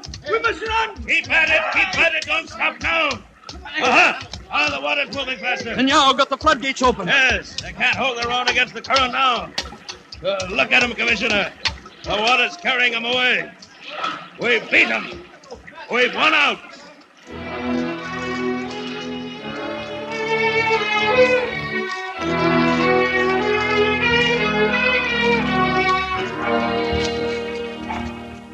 It was true. Leiningen had won.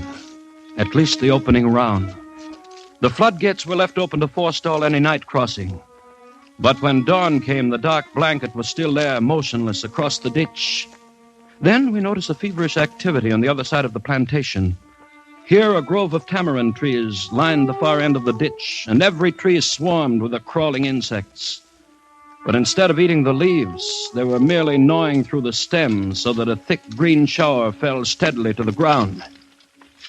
Well, it looks as if it's feeding time for our friends, eh? Boss. Senor. Have all the petrol pumps brought here. Get everyone over here except the lookouts on the other side. Then pass out the shovels. Si, senor. Going to deprive them of a meal? A meal? Aren't they cutting down the leaves for food? No. I wish they were. Looks like I underestimated them when I said they didn't have intelligence. What do you mean? I said if they wanted to get across, they'd have to have rafts. And that's just what they've got. Those leaves are their rafts. Even as he spoke, the leaves went tumbling down the far bank by the thousands. The current drew them away from the bank, and each leaf carried several ants. Don't worry, as long as you can keep spraying them and shoveling dirt on their rafts, they can't land. But there will be too many. It's true. Look, more leaves in the ditch all the time. Why, they'll have a solid carpet to walk across in a minute. Not so fast, Commissioner. I've still got a trick up my sleeve for them. The water! The ditch is drying up. Yes, of course it's drying up. That's the plan. Those are the orders I sent to the dam. Are you mad? As soon as it's empty, what's to prevent the... Look, the water's way down. It's almost dry. They'll be able to come across the bottom.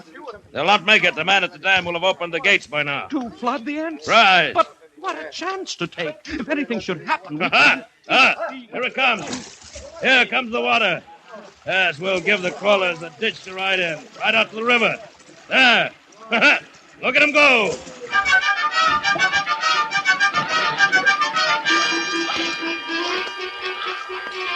Leiningen's tactics were successful at first. The violent flow of water at the original depth raced through the ditch, overwhelming leaves and ants and sweeping them along. 3 times the ditch was emptied. 3 times the ants raced across its bottom, and 3 times the rushing water, arriving just in time, carried them away. But the 4th time, as the water lowered nearly to the bottom of the ditch, we waited in vain for the rushing waters, and then... What's the matter? What's gone wrong at the dam? The ants.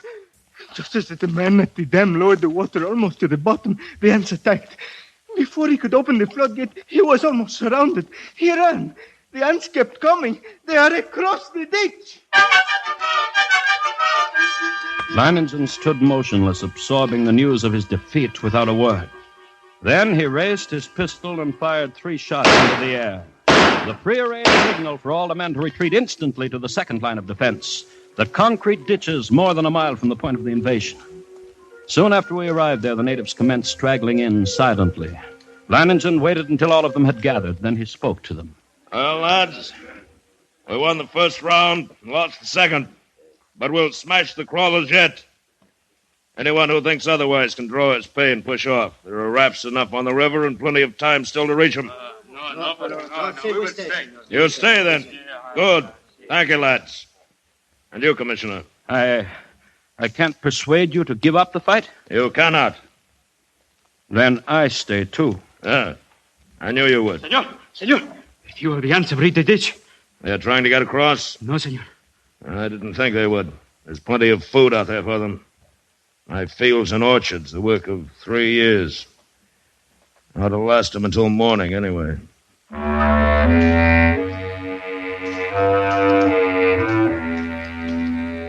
Yes, we were safe for that night. But the next morning, the black swarm was solid around us, and their shock troops were hard at work.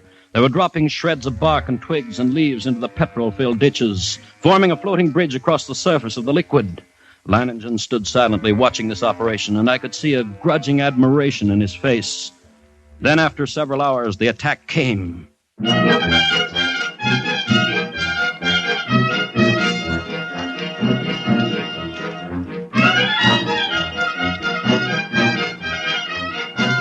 Down the ditch they poured, millions of them, and across the bridge of twigs, rapidly approaching the inner side. Leiningen sat motionless, watching them.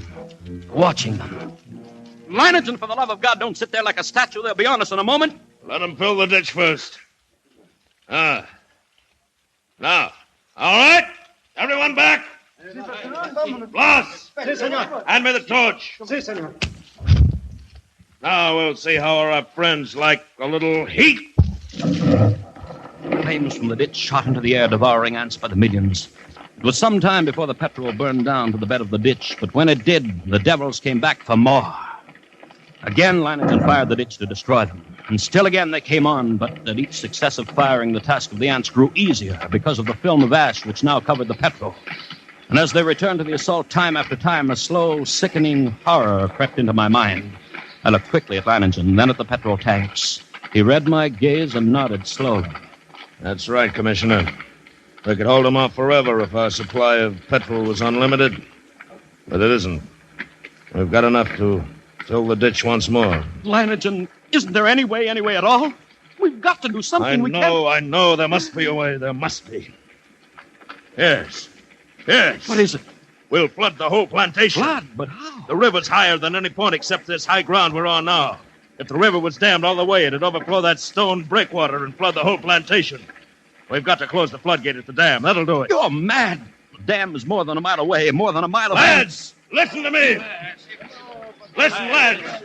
I'm proud of you. Now, there's still a chance. By shutting the floodgates from the dam and flooding the whole plantation from the river. The moment I'm over the ditch, set fire to it.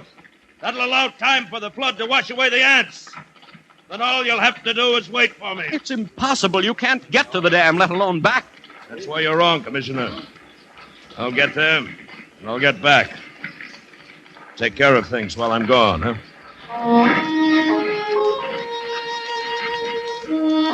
I watched him as he calmly pulled on high leather boots, drew gauntlets over his hand and stuffed the spaces between breeches and boots, gauntlets and arms, with petrol-soaked rags.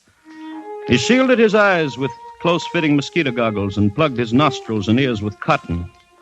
Then the natives drenched his clothes with petrol. Blas, who acted as doctor to the men, smeared a salve over him, and finally Leiningen was ready.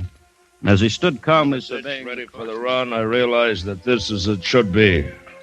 I, Leiningen, would meet the ants and defeat them, or be defeated by them. Leiningen versus the ants. Yes, it was right that it should be like this. But now there was no more time for thought. Only action.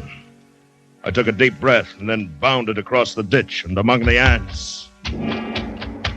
I ran in long, equal strides with one thought, one sensation in my being. I must get through.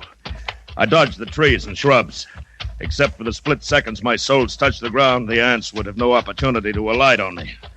I ran on. I was halfway to the dam before I felt ants under my clothes and a few on my face. I struck on them mechanically, scarcely conscious of their bites. And the dam drew toward me slowly. And the distance grew less.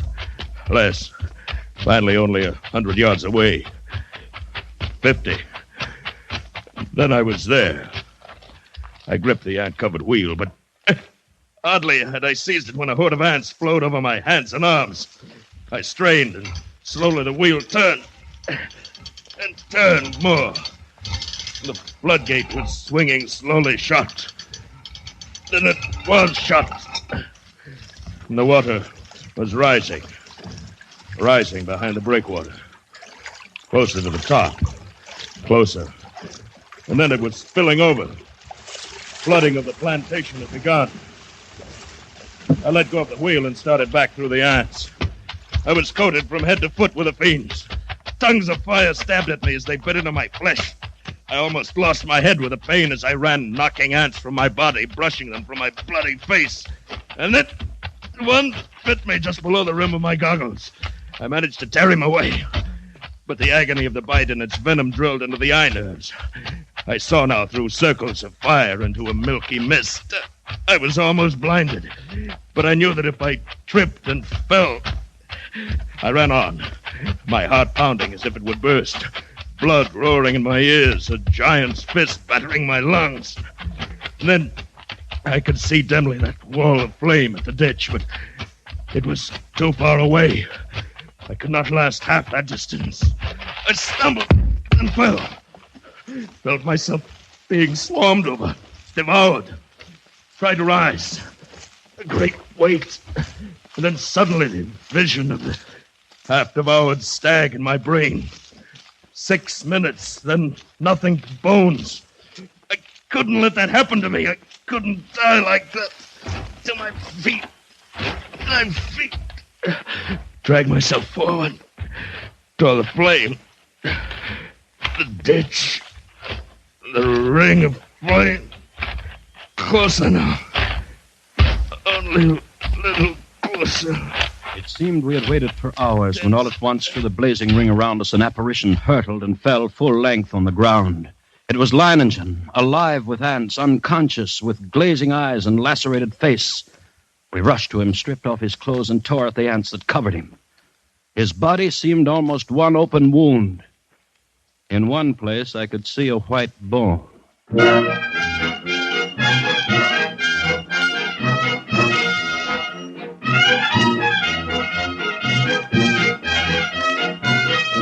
Later, as the curtain of flame lowered, I looked out where the blanket of ants had been and saw only a vast expanse of water, covering the entire plantation and working its way to within a few feet of the concrete ditch.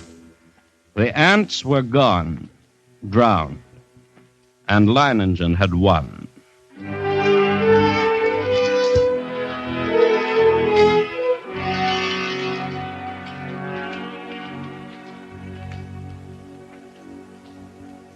He lay on his bed, his body swathed from head to foot with bandages, but alive and still in command.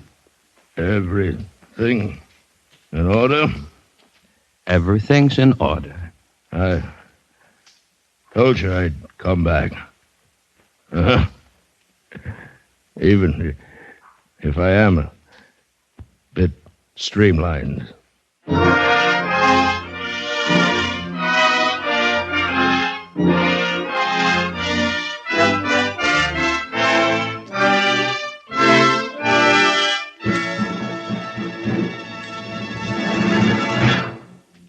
Escape is produced and directed by William N. Robeson, and tonight brought you Leiningen Versus the Ants by Carl Stephenson, adapted for radio by Robert Reif, with William Conrad as Leiningen and Lou Merrill as the commissioner. Music was conceived and conducted by Cy Feuer. Next week. You are groping through a dark alleyway in the French Quarter of New Orleans, with terror driving you on. And always before your eyes is the malevolent stare of a voodoo man, striking you with a deadly curse from which you must escape.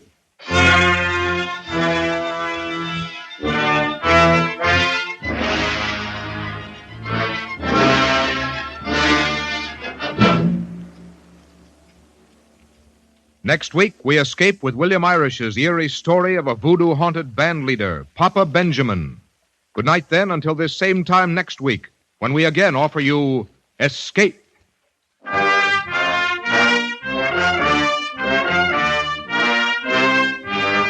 This is CBS, the Columbia Broadcasting System.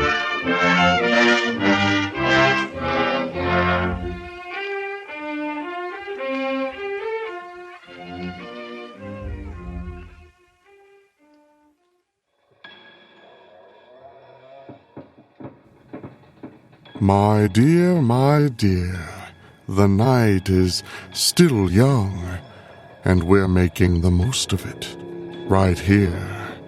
I do so enjoy your visits. I'm so glad you could be here tonight. The fire is dampening a bit. I'll get another log right there. The heat is really pouring out now. Hot cup of tea, comfortable chair, a darkness to share, and I start to feel like I'm having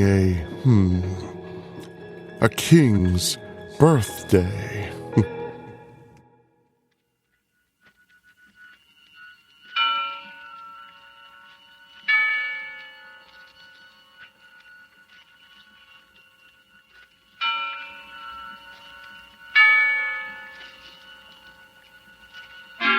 Suspense.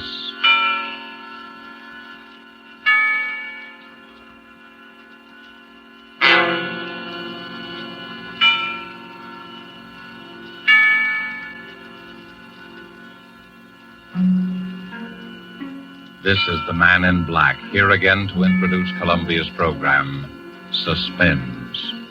Tonight, in one of her rare radio appearances, we bring you one of Hollywood's most idolized personalities, Miss Dolores Costello. With such noteworthy and distinguished players as Mr. Martin Kosleck, Mr. George Zucco, and Mr. Ian Wolfe, Miss Costello appears in A Story of Today, played against the background of the New Order in Europe. The story of an oppressed people who use strange and effective methods in dealing with their oppressors and with traitors. The story tonight is called The King's Birthday and was written by Corporal Louis Pelletier, A.U.S. And with the performances of Dolores Costello as the Danish Countess Elsa, of Martin Kosleck as the Nazi Gauleiter, Reichman, of George Zucco as Dr. Erickson, and of Ian Wolfe as old Peter of Cronwald Castle, we again hope to keep you in suspense.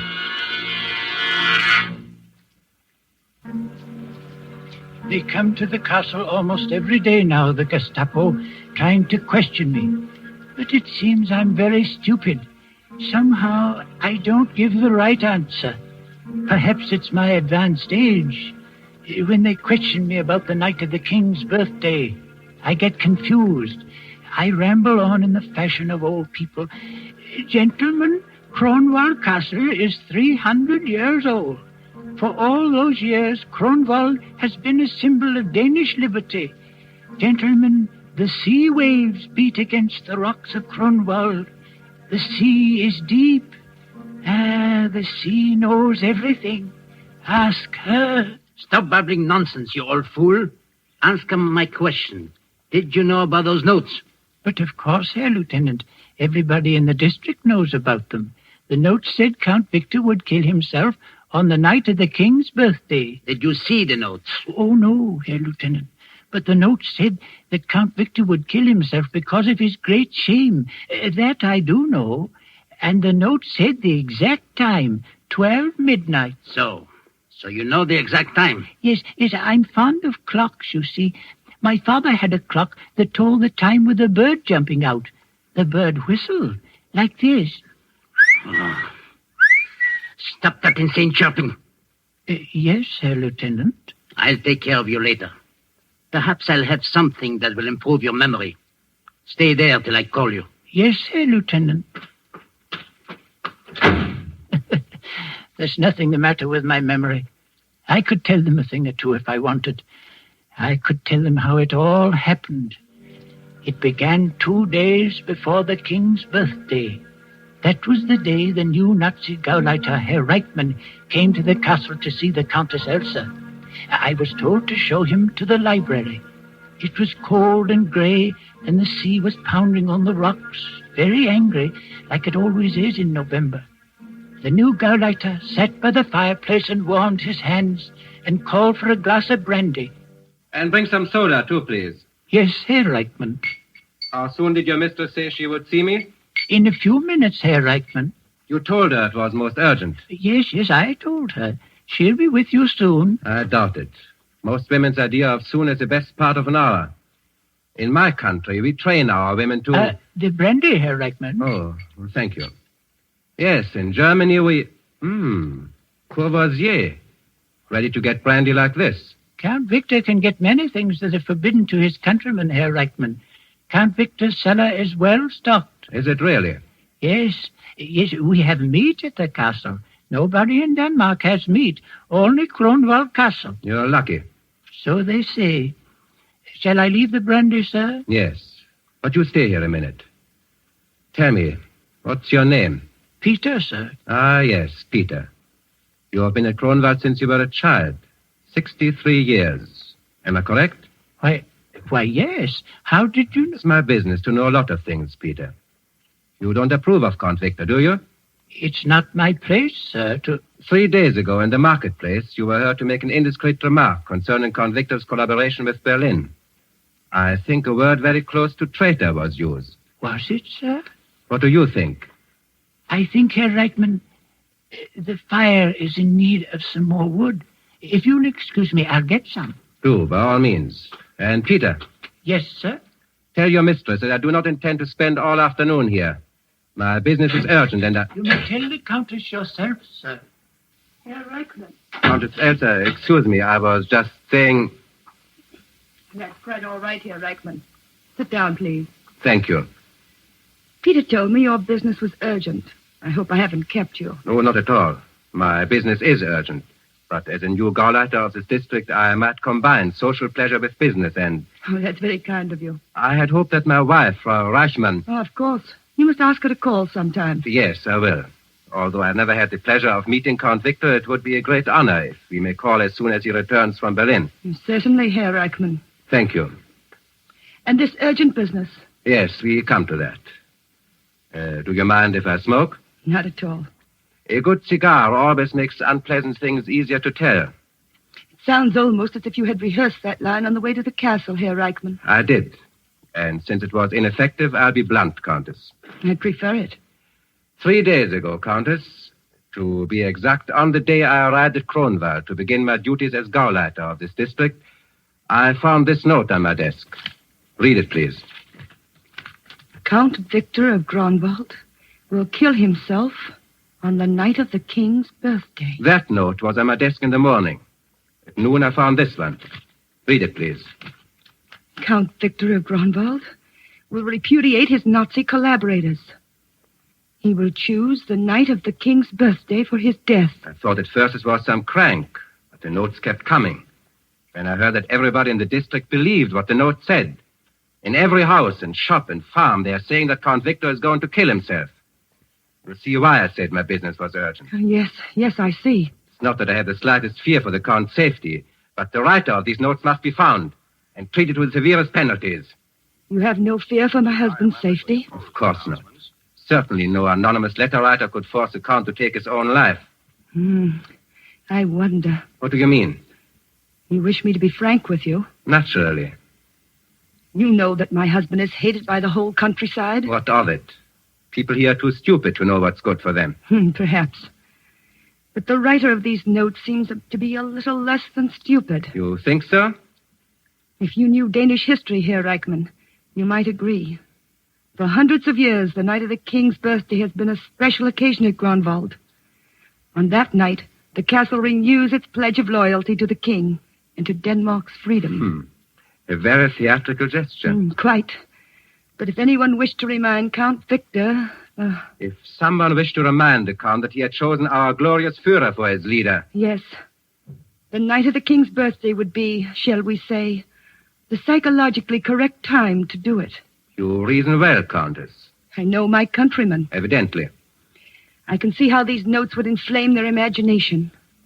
If Count Victor were to take his own life as a public repudiation of his present political bonds, the whole country would be stirred to its depths. I see. You seem to view the possibility of your husband's death rather calmly, Countess. Like you, Herr Reichman, I have no fear for his safety. I am only presenting the political possibilities. Quite so. And since you grasp the full significance of the notes, you understand that I must take certain liberties in order to track down the writer. Liberties? Yes. I shall ask your permission to talk with Dr. Erickson. Oh, Dr. Erickson? Well, I'm told he lives here at the castle. Yes, but... I should like to talk with Dr. Erickson. As you wish. Peter will show you to the doctor's study. However, I assure you... My time is short, Countess. I understand that Dr. Erickson is one of your country's able psychiatrists. I understand that Dr. Erickson is an authority on mass suggestion. His help should be invaluable.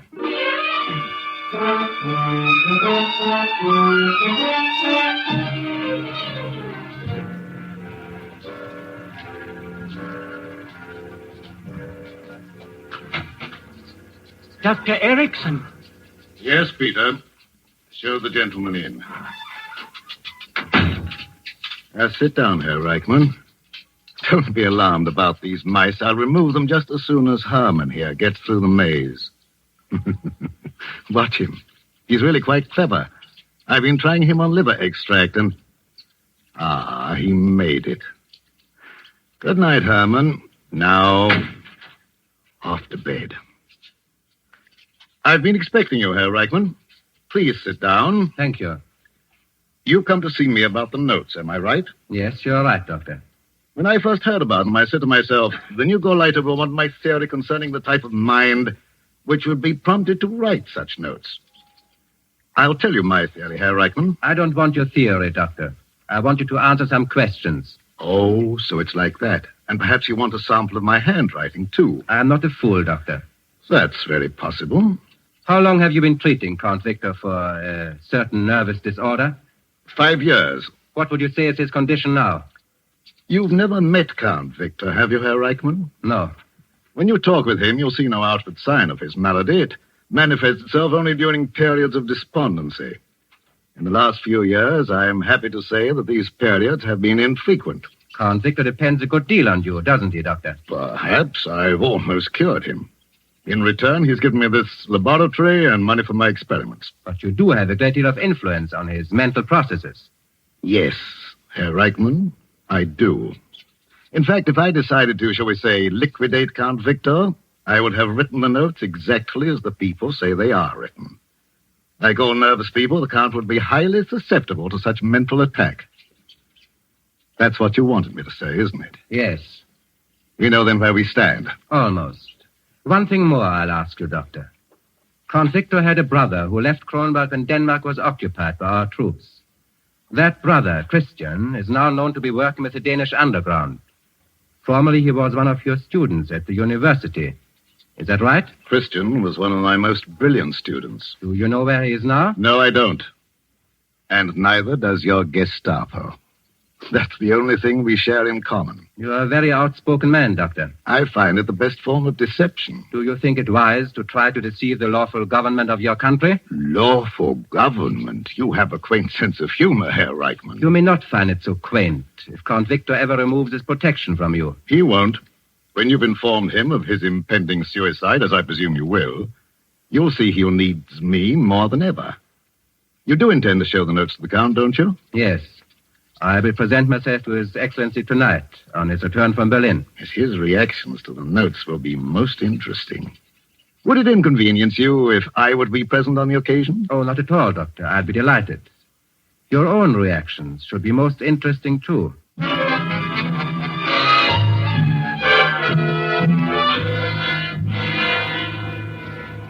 Dad? That's what the people think, eh? They think they can kill me with words.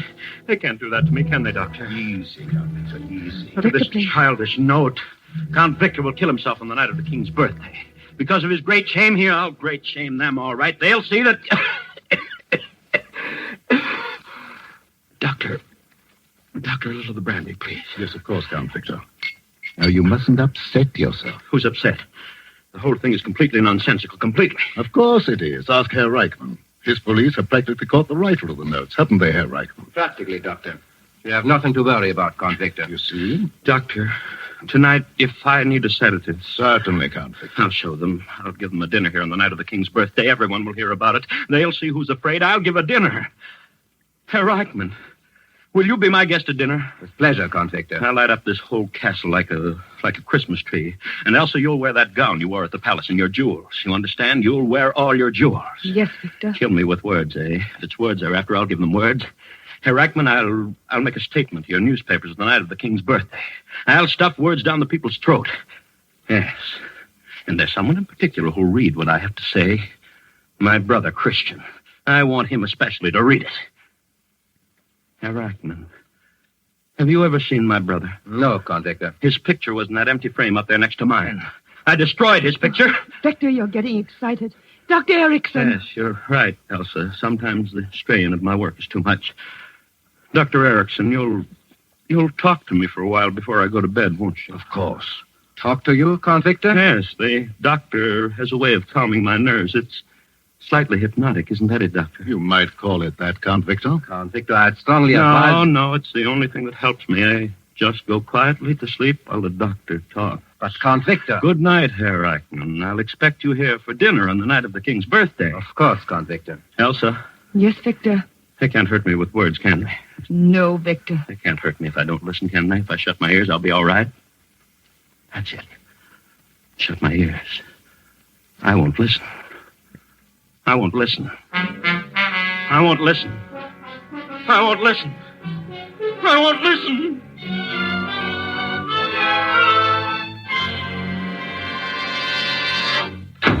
Herr Gauleiter. Yes, Lieutenant? While you were out to lunch... You needn't tell me. It's another note. Yes, Herr Gauleiter. Where did you find it this time? I hesitate to... Speak up! Speak up! I found it, Herr Gauleiter, in the pocket of my own tunic when I was about to go on duty. Never mind the details. I found one of them under my pillow this morning. Count Victor called me and said there was one delivered with his morning paper. A farmer came in here at 8 o'clock. He found one nailed to his door. Lieutenant, it has got to stop. Yes, Herr Gauleiter. Just as our Führer says. If you tell a lie often enough, everybody believes it. That's true, Herr Gauleiter. Is it? Well, as the Gauleiter says... Do you believe Count Victor will kill himself? Oh, no, Herr Gauleiter. Neither do I. But the Countess was right about one thing. If he did kill himself after all these notes, the effect on the people would be electrifying. But you just said that... I'm talking about effects, Lieutenant. From what I have seen of the Count, he is too much of a coward to take his own life. But if someone else killed him and made it look like suicide... Yes, it could be done, but how? How? I don't know. There will be 4 of us at dinner. I have ordered 50 guards to patrol the grounds. 4 guards will be stationed in the dining room while we eat. No one can get near the Count. It's impossible to kill him. But in this strange country, you can't even trust the impossible.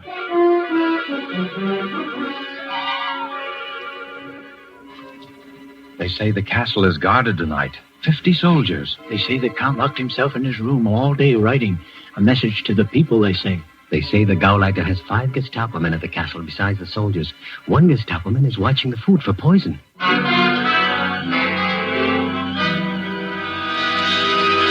Wait a minute, you. Taste that wine before you bring it into the dining room. What did you say, sir? I said taste that wine. Oh, taste it. Why, of course. Ah, it's very good, sir. Did you doubt its quality? Don't be insolent. All right. You may take it in. Thank you, sir. And if there's any left after they're through... Oh, I'll take care of you, sir. More wine. Good boy, Peter. Set it right here. We'll drink another toast to the king. Victor, I think we've drunk enough. Oh, nonsense. This is the king's birthday dinner. We've got to drink to the king. Oh, Peter. Yes, sir? Did they make you taste that wine before you brought it in? Yes, Doctor, they did. What's this? What's this about tasting wine? A simple precaution of mine, Count Victor. I hope you don't mind. Mind? No, I don't mind, but you don't think that... Now, Victor, don't get upset. Oh, well, so for the love of heaven, stop repeating that inane phrase. Been saying that all through dinner. I'm not upset. I just want to know what's going on. What have I got to be upset about? You're more nervous than I am. I can understand the Countess's feeling, as this is the first dinner I've ever had with 4 soldiers observing my digestive processes. Don't you think, Herr Reichmann? I must insist, Doctor, that the soldiers remain. Well, at least ask them to sit down. Gefreiter. Yes, Herr Gauleiter. Your men may be seated. Thank you, Herr Gauleiter. Yes, and Peter, go get some wine for the soldiers. Yes, sir. Yes. Everyone will have more wine, Peter. We're going to toast the king. What time's it, Doctor? 5 minutes to 12, Count Victor. And I'm still alive. Peter, it's 5 minutes to 12, and I'm still alive. Go get the wine, Peter. Yes, sir. You know, Peter tells me everything they say down at the village. The people say I have 5 minutes to live. So, Peter tells you the village gossip. Oh, yes. He knows everything. It was Peter who discovered most of the notes and brought them to me. He brought you the note? Oh, yes, and the last one said that Now, what did it say? Victor, can't we talk about something else? Why? Ask the doctor. He and I discussed it for hours. Well, the doctor told me about some sect over in the West Indies that disposes of an enemy by simply writing the victim's name on a piece of paper and sending it to him. Same sort of nonsense is being tried on me. Isn't that your theory, Doctor? Well, Dr. Erickson, in view of the Count's nervous condition, don't you Herr think... Gauleiter, my private life is my own affair. When you work for the Reich, Count Victor, you have no private life. I repeat, Dr. Erickson, in view of the Count's nervous disorder... As the Count's personal physician, I prescribe my own remedies. To know the truth about occult practices is the best way to guard against them. But surely you don't think that... In Haiti, Herr Reichmann, I saw a man die after receiving a note with his name on it. I don't explain it. I tell you a fact. You see? It's possible. It's a fact. Well, I could be murdered with pen and ink. It could be done in exactly 3 minutes if my watch is right. Yes. 3 minutes to live. Where's Peter with that wine? Victor, if you will excuse me, I have a headache. You stay here, Elsa. No one leaves this room till midnight. Gefreiter. Yes, Herr Gauleiter. Lock the door. Bolt all the windows. Yes, Herr Gauleiter. Tune, Stephenson. Yes. Yes, that's right. Bolt everything. They won't come in here after me. They won't touch me. Victor, you're being absurd. I asked Countess, you. I think it best to comply with Count Victor's wishes. Humor me, my dear. Humor me. You'd never forgive yourself if you treated me unkindly during the last 2 minutes of my life. Especially since you wished me dead so many times. Victor. It's the truth, isn't it? Count Victor. 2 minutes to live, Doctor. This is a good time to hear Elsa's confession. If I may say a word. You may not. Elsa, it's the truth, isn't it? Isn't it? Yes, Victor. It's the truth. I wish you were dead. I hate every minute I live under your roof. I hate the thing you've become. A Nazi puppet. I hate your sniveling, goose-stepping mind, just as I loathe this fat specimen of the super race you've invited to dinner. Gefreiter, all right? No, let her finish, Herr Gauleiter. Go on, Elsa. I despise you as a man. Your countrymen despise you. Even before the Nazis came, you were planning to sell us out. All that Kronwald has fought for down through the years. The Danes should be a proud and free people. You sold all that for a cast-iron Nazi cross.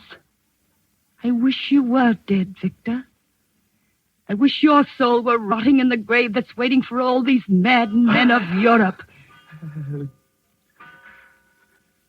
Doctor, listen. 12 o'clock.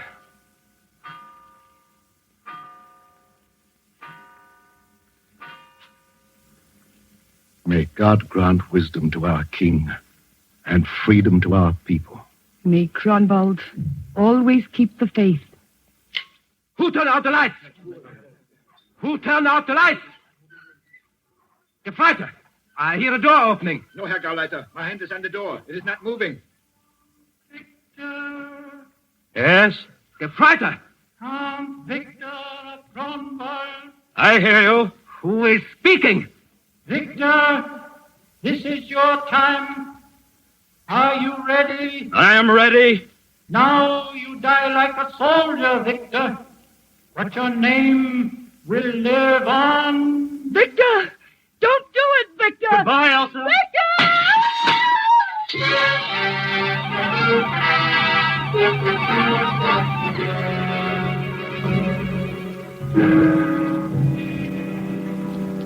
Have they found the body? They say the body was washed out to sea. But yesterday on the rocks they found the Count's wristwatch and a handkerchief with the initial V on it. They'll never find the body. Say what you will. Count Victor was a brave man to take his own life. Yes, he showed those Nazis a Dane could die for honor. You know what the Nazis say? They say someone forced the Count to kill himself. How could you force a That's man? what the Nazis say. And listen, they've arrested old Peter. They're trying to make old Peter talk. Peter won't talk. But if he did, I bet he could tell them a thing or two.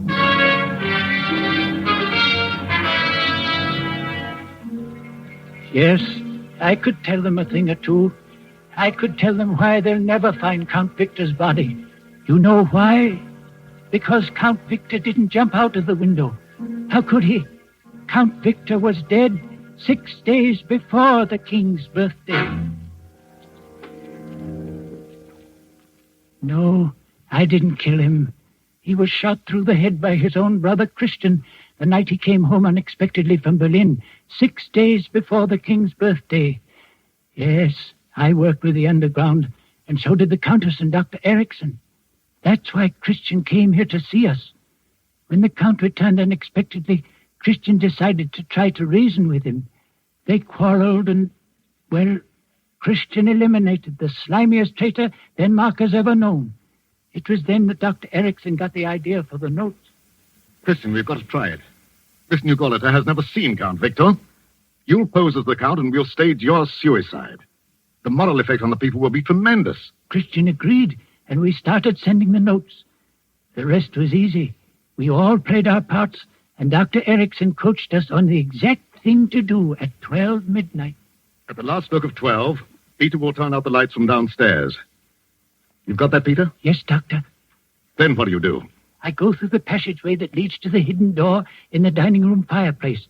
I open the door and call out, "Count Victor, this is your time. Are you ready?" And you, Christian? I say, I am ready.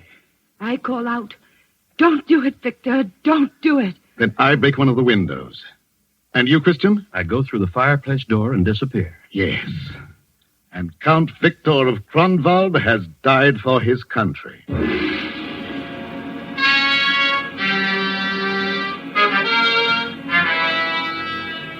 Well, that's how it was done. We planned it well, even to putting Count Victor's wristwatch and handkerchief on the rock where the Nazis would find them. Presently, the Gauleiter will question me some more. But soon there will be a note on his desk, and I can hear him saying, Lieutenant, how did this note get on my desk? A note? I don't know, Herr Gauleiter. What does it say? It says, remember the night of the king's birthday. Your turn is next, Herr Gauleiter. Your turn is next.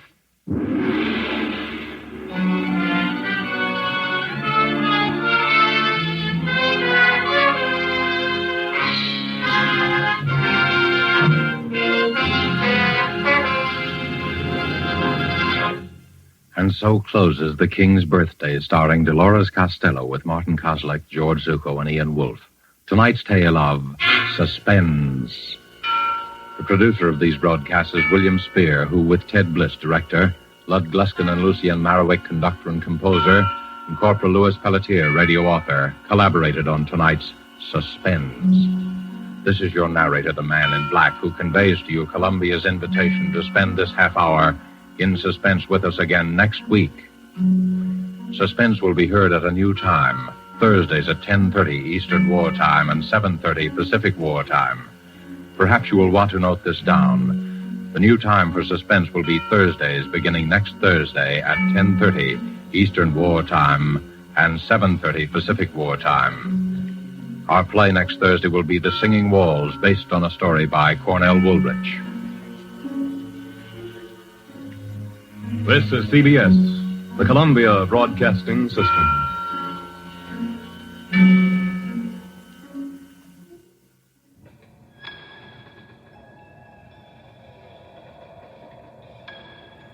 My dear, you seem a little... I'm not sure how to describe it, but maybe a little... I suppose it's just the night. It is past the depths of darkness now. The sun will come soon and take back all its territory, using its iron fist of gas and rays. And we'll just be patience for the doctor.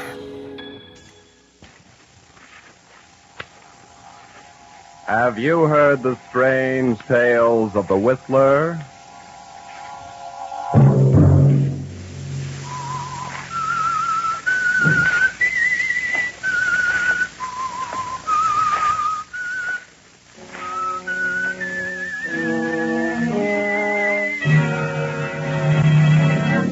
I'm the Whistler. But Paul, it was pitch dark. I was feeling my way along the wall, and then it seemed to me that something passed in front of me, crossed from one wall to the other. I don't think I really heard anything. It was almost more as though I felt it. Another Sunday night, and again CBS presents The Whistler.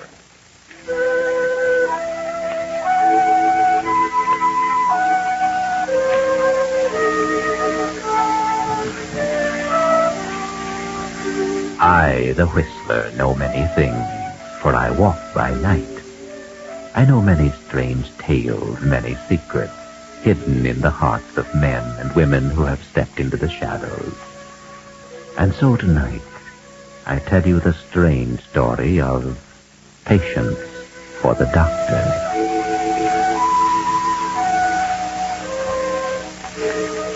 Have you any idea what a burning desire to practice one's profession may lead to? A man whom I know can tell you of such a desire. He is Dr. James Harris, and he lives with his wife, Mary, in an isolated cabin at the end of a lonely road high up in the Snoqualmie Mountains. The Snoqualmies are treacherous, especially in winter. Many people find themselves in need of a doctor throughout the year in these mountains. But winter snows, thawing with the spring rains, can also prove treacherous. Treacherous enough to keep a doctor rather busy. James, Yes, my dear? what are you doing? I was just... What have you there? Just my medical kit. Where do you think you're going? My patient is very badly hurt. I must go to him. You will not set one foot out of this house tonight. Not in a storm like this. But, my dear, a man's life may depend upon me. A doctor's place is with his patient, storm or shine. James, did you understand me? I said you're not going out tonight. But, Mary, my patient may die. You are not going out. Very well, Mary. But someday you'll be sorry. It isn't right to keep a doctor from doing his duty. It's... James. Very well, my dear. That's a strange thing. Mary seems bent on keeping the doctor from doing his duty. And that's too bad. For there are people who need a doctor tonight. People such as the three riding along the Snoqualmie Pass highway, riding there in that car under the jutting buttresses of that glacier which hangs dangerously out over the highway. Hangs there ready to come roaring down at the slightest provocation. Such provocation, for example, as rain. Rain, the import of which is not immediately apparent to Paul Evans, his wife Jane, and his mother-in-law, Mrs. Whitcomb. Anything as awesome as a giant glacier would be dangerous to Mrs. Whitcomb, even though quiet, for she is suffering from an extremely weak heart, a heart which must not be subjected to shock. Look up there ahead. There's a sign. Maybe it'll give the miles to the next town. Can't be much farther. Can you read it, Paul? Oh, wait till I get the spotlight on it. Oh, it just marks that little side road. Oh, Dr. James Harris. What do you suppose the doctor's doing way up here? He couldn't possibly have any patients. Oh, hardly. I'll bet there's not another house 5 miles in any direction. Well, perhaps he's retired. Yes, that's probably it. Oh, Paul, that's a slide. Paul, stop the car. Oh, yes, hit.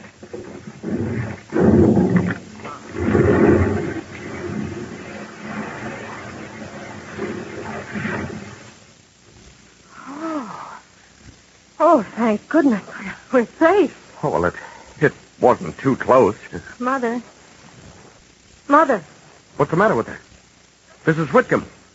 Mrs. Whitcomb. She's fainted. Oh, her heart.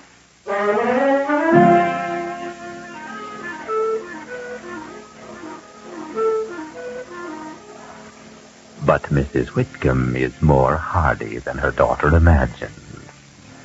5 minutes later, Paul has hurriedly turned the car around and drives back up the road to the turnoff, marked Dr. James Harris.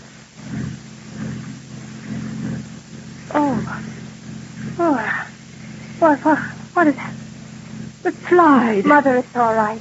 We're safe. We're all right. Oh, I must have fainted. Do you feel all right now? I don't know. Don't try to talk, Mrs. Whitcomb. We're taking you to the doctor. Oh, Paul, try to drive more carefully. Well, I'm being as careful as I can, Jane. This isn't much of a road. Does the bumping bother you, Mother? No. Bridge up ahead. We're on the right track. See the sign? Dr. James Harris, welcome. Paul, be careful going up onto the bridge. You may jar Mother. All right.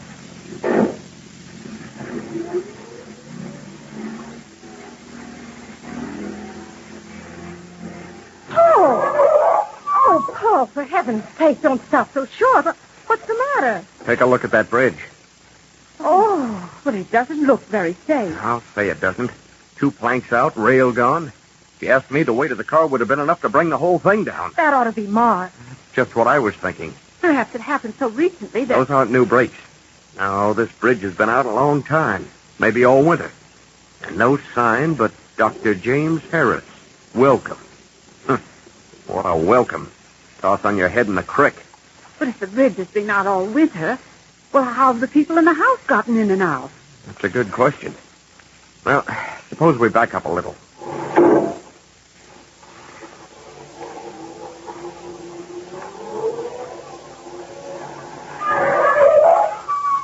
Look, Paul, they're on the right-hand side. Uh-huh. I thought it might be something like this. A way to drive around. We missed it coming up. So it has been a while. And they didn't... Oh, they haven't even put up the slightest barricade. No. And this detour, do you notice? It's almost as if it were intentionally concealed. Well, let's go on.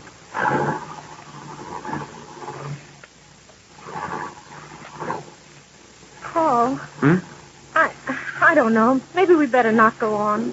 What else can we do? We can't risk going back to the highway. Might be another slide. Anyway, it'll be tomorrow afternoon before they can get the road cleared, even if the storm lets up. But maybe strangers aren't wanted here in spite of that sign. Well, that's the chance we take.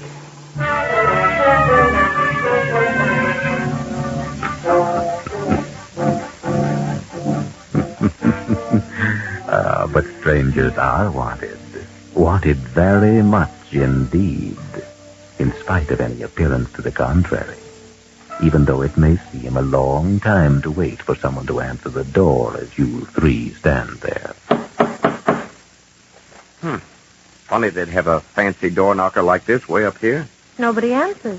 Perhaps there's no one here. That's possible, but I've got an idea there is. I'll give it another try. Yeah, it sounds like someone's coming. Yes, it does. I wonder if... Oh, hello. Your sign said welcome, so we thought that... The sign is wrong. You aren't welcome here. We don't mean to intrude, but the highway closed off. There was a slide. I heard it. Well, then you know. We wouldn't insist, but my mother-in-law isn't well. We'd like to see the doctor if we could. He's asleep. I wouldn't disturb him. I see. Well... But he wouldn't see you anyway. I'm his wife. I can speak for him. It's Mother's heart, Mrs. Harris. It's really serious. So much more the reason not to come where she's not wanted. Oh. All right, just as you say, Mrs. Harris. Oh, but we... Come on, Jane. Mother? Mary. Now you see what's happened. Mary. Yes, James? Is there someone down there? No, no one. What if that's the doctor? No, there's no one here. Is it a patient, Mary? There's no one here, James. Now will you go? Don't you see you're not wanted? I'm not so sure. Hello, doctor. Yes, there is a patient here. What's that? Who are you? There's a patient here. Will you come down and see her? You fool. All right. I'll go get the doctor. Just a minute, James. Do you mind if we step inside? Please yourself.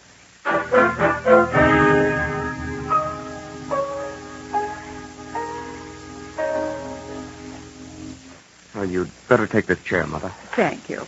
How do you feel now? A little better. Oh, good. They're in the living room, James. Here they come.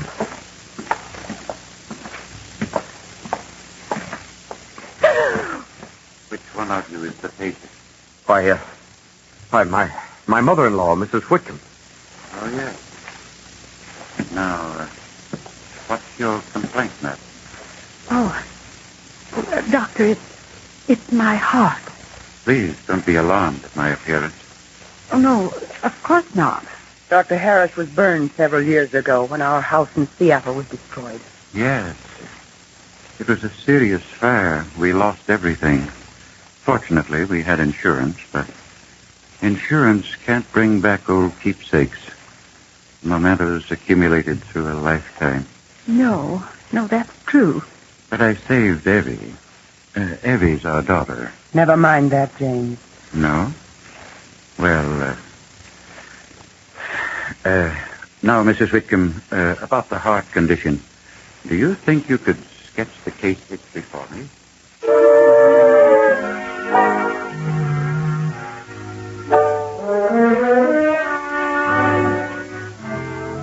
Half an hour later, Dr. Harris gives Mrs. Whitcomb a sedative and sends her off in the care of his wife to be shown a room where she will be able to enjoy a long and peaceful sleep. Later, when Paul and Jane are in their room, Jane goes out and down the hall. A few moments pass, then... Why, Jane! Jane, what is it? What's the matter? Jane! Darling, you're trembling. Boy, I was so frightened. Frightened? What happened? I hardly know.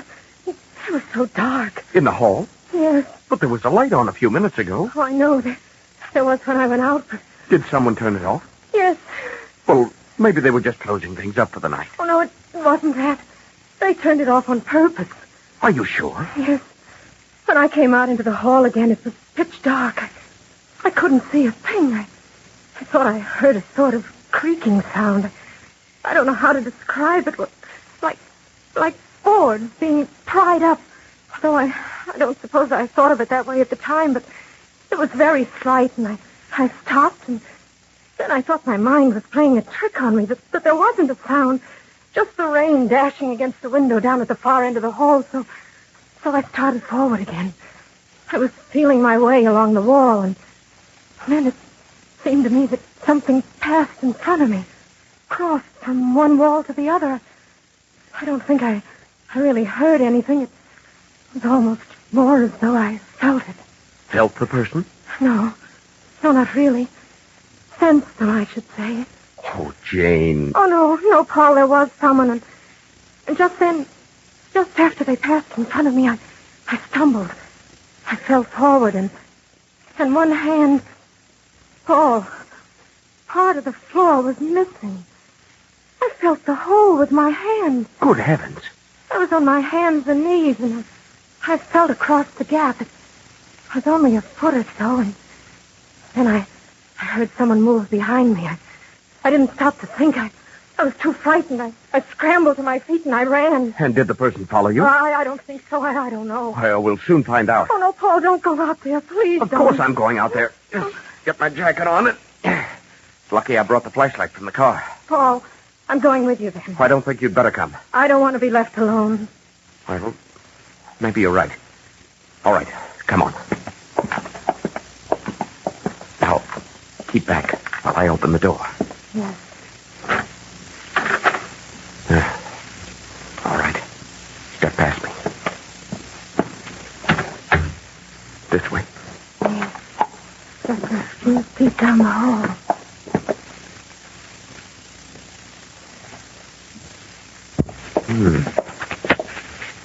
All looks solid enough to me. It must have been right about here. Well, there's no gap there that I can see. No. Oh, wait. This section right here. Here, watch this.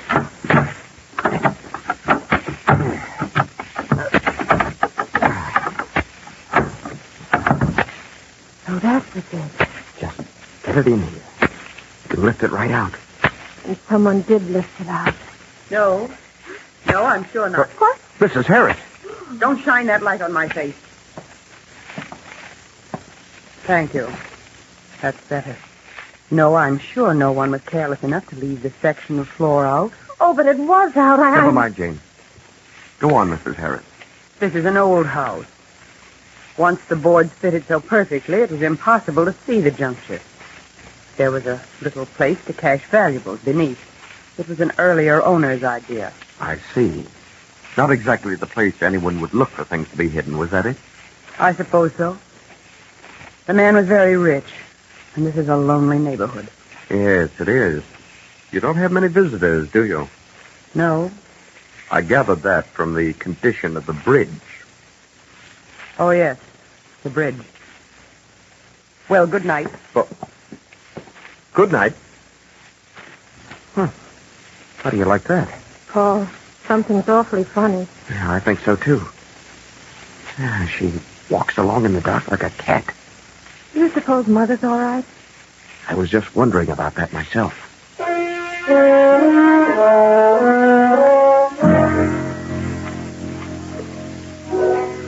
But someone else also seems concerned about Mrs. Whitcomb's safety.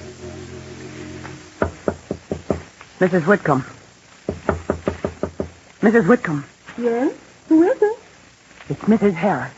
Oh, all right. Come with me. But what for? Hurry. I'm going to take you to a room down the hall. Down the hall? Yes. But why? I don't understand. Never mind. Just come with me.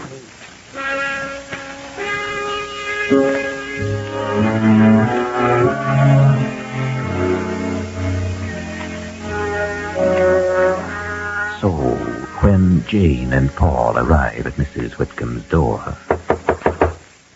Mrs. Whitcomb? Mrs. Whitcomb? Paul, why doesn't she answer? Mrs. Whitcomb! Who is it? That's not Mother. Who is it? It must be the daughter. Open the door, Abby. No, I don't want to. I'm afraid of you. No, we're not going to hurt you. You promise? Yes, of course we promise. You are Abby, aren't you? Yes, sir. Oh, what a terrible scar on your arm. Did that happen when your house burned down? Yes, sir. And what happened after that? Daddy and Mother brought me here. Does any company ever come, Abby? Well, sometimes hurt people do. Hurt people. I see. And then what happened? Daddy fixes them. He does? And did he fix you? Yes, sir. Evie, how did you get in this room? It isn't your room, is it? No, Mother brought me here. She said I was to sleep here. Did she say why? She said the sick lady was to use my room. Which is your room, Evie? It's down the hall. Well, Evie, you get back into bed and go to sleep. We'll see you in the morning. Yes, sir. Good night, Evie. Come on, Jane. This must be the door. Why do you suppose Mrs. Harris moved Mother in here? I don't know. But we'll soon find out. Mrs. Whitcomb! Paul, try the door. There's something wrong. Yeah, maybe you're right. I'm lost. Come on. Don't come any farther. You! Your mother isn't here, Mrs. Evans. Isn't here? What do you mean? Now look here, Mrs. Harris. Stay where you are. I have a gun. Please don't force me to use it. Oh! All right. But suppose you tell us just what's going on. Where is Mrs. Whitcomb? I don't know. I just came in here to see if she was all right. She was gone. You expect us to believe that? Evie told us you brought her in here. Yes, I brought her here. Well, where is she? She's gone. Gone? Yes. And now you mustn't delay me any longer. I must find Mrs. Whitcomb. Stand back. Don't try to follow me. Say, now, wait a minute. Stay where you are. She does walk like a cat. Well, come on. Where, Paul? Downstairs. Downstairs? To that room Dr. Harris has rigged up like an examining room. I've got a hunch. A hunch? Oh, have you, Paul? Well, the door of the examining room stands a few inches open.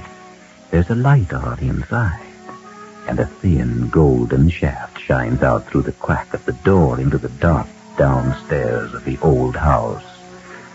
So listen, Paul. Listen to the sound coming through that open door. The sound of someone happily at work. Come on. We'll have a look before he knows we're here. Oh, do you think Mother... I don't know. What's he doing? Looks to me like he's fixing a hypo. Yes, but what... Oh, there's Mother, stretched out on the table. Yes. Come on. Oh, hello? What's going on down here? What's the matter with Mrs. Whitcomb? Please don't try to rouse. Why not? The heart condition. Mother! No, please. You really mustn't. It might be fatal. Oh, maybe he's right, Jane. You mustn't be disturbed to be aroused roughly by the shock. All right. Oh, Mother. She'll be all right, Jane. Yes, she will. If you'll just permit me to go ahead. We'll permit you to do nothing. What I want to know is, how did Mrs. Whitcomb get down here? Why, I carried her. Carried her? Yes, I found her unconscious on the floor in the upstairs hall. And how do you suppose she happened to be out in the hall? My wife may have disturbed her. Yeah. Your wife is a little odd. Oh, you mustn't mind her. She's just a nervous type. And She's that, all right. perhaps she frightened Mrs. Whitcomb. She'd have meant nothing by it. But with Mrs. Whitcomb's heart so bad... And then you found her and carried her down here. Is that it? That's right, Mr. Evans. I see. I wanted to care for her properly. You, like caring for people, don't you? Oh, yes. Paul, look at Mother. She's stirring. Oh, she's regaining consciousness. You seem disappointed, Doctor. Oh, where am I? Mother. Oh, Jane. If I were to administer the hypodermic... You keep out of this. How did I get down here? We're not quite sure.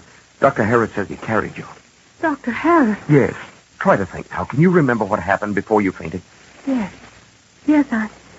Dr. Harris came into the room. Oh, never mind, Mother, never mind. Don't try to tell us any more now. If you just permit me, I could quiet her. Get back, you. You've treated your last patient. No, you mustn't say that. You wouldn't interfere with my work, would you? A doctor's work must not be interfered with. No?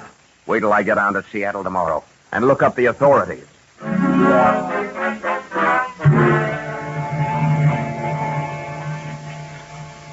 Well, someone's plans are not working out quite right, it seems.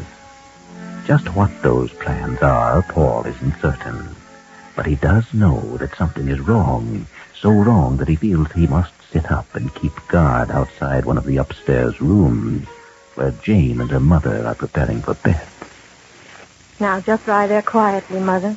Jane, I'm frightened. You must be quiet, Mother. Here, I'll put another cover over you. There now. Feel better? Yes, I'll tell you what happened, Jane. All right, Mother. I'd like to know what happened, but please try to be calm. But I feel you must know. All right. Just what did happen? Well, I was here in my room preparing for bed. I heard a noise, and I turned around and found myself face to face with Dr. Harris. And possibly he just came in to check on your condition. No, I don't think so. He started walking slowly toward me, and he had the most strange look on his face. Yes? He came closer, and then he raised his arms as though he was reaching out for me, and I... Yes, Mother. What then? Oh, I guess I must have fainted. I don't remember anything more until I regained consciousness down here. Oh, it was a very shocking experience, Jane. Yes, Mother, I know. Now try not to think of it anymore. I'll stay here with you for the rest of the night. Now you try to go to sleep.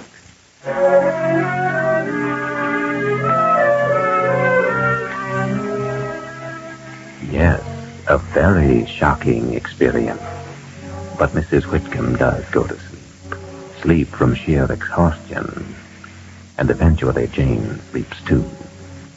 Outside the door, Paul dozes, then awakens. The storm has ceased, and it's quiet. Quiet, that is, until... That's a familiar sound, isn't it, Paul? It's coming from that window. There, now you can see better.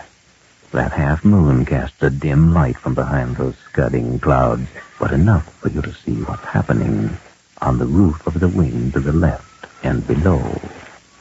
The doctor seems very busy up there. Busy piling bundles of faggots against the upper wall of the house. And what's that? He's pouring something over the faggots. It's kerosene. Do you hear anything, Paul? No? Your wife and her mother are still asleep. It's all right to leave them now, Paul.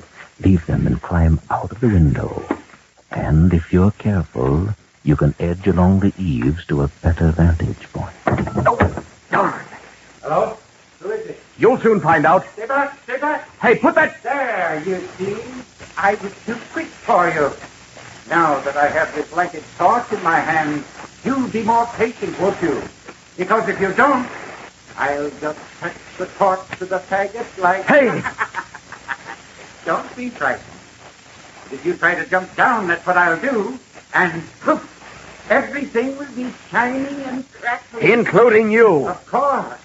And you're responsible, because you're going to interfere with my practice. So that's it. You know what it means to me to care for the injured, the sick? I've got an idea. It means enough to you to keep you from putting up a barricade at the bridge. Maybe you even weakened the bridge on purpose. It means enough so that you tried to see to it that my wife would step in that hole in the floor and fall and break a leg. And that my mother-in-law... Yes, it's true. All those things and more you don't know about. But there's a reason. Sure. The reason is you're crazy as a loon. No, that's a mistake. Although I can understand why you make it. No, sir. The world is at fault, not I. I'm not a madman saying that everyone is crazy but myself. I'm saying the world is sentimental. Sentimental? I was a great surgeon once. A great surgeon. Why, it was my very life. I've sacrificed everything to attain my proficiency. You will laugh when I tell you that I was an artist, a pure artist. But that's the truth. Nothing mattered to me but my work, the art of surgery. The house burned then, and I was disfigured, as you see me now. And you know what happened? They didn't want me anymore. My skill was unimpaired, but they didn't want my skill because they couldn't tolerate my appearance. So that's it. And now that you've set away my last refuge... Stay back from those faggots. No, you've left me no choice. Stay back or I'll jump down there. No! Jane, no, get back from the window. Oh, look at the window at the other gable. Mrs. Harris, she's got a gun. Mrs. Harris, put on that gun. Put it down. You know what you're doing? Yes, I know very well. Why, you... Yes, I shot him. What else could I do?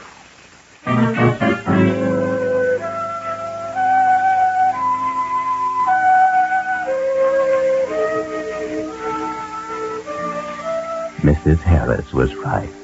What else could she do? Her husband had finally driven her to the last extreme. She had seen his inept care disfigure the little daughter from a burn scar that would mark her the rest of her life. She had seen him so happy in doing it that he'd begun to think he was a real doctor. In support of this belief, he'd made up a story about being a great surgeon before having been scarred by fire. Then he'd begun to invent ways of getting people injured so that he might have patients to care for.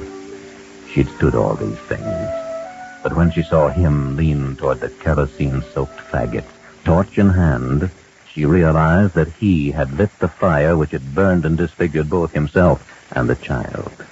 And so she shot him, bringing to an end 18 terrible years of life as the wife of a hopelessly crazy pyromaniac.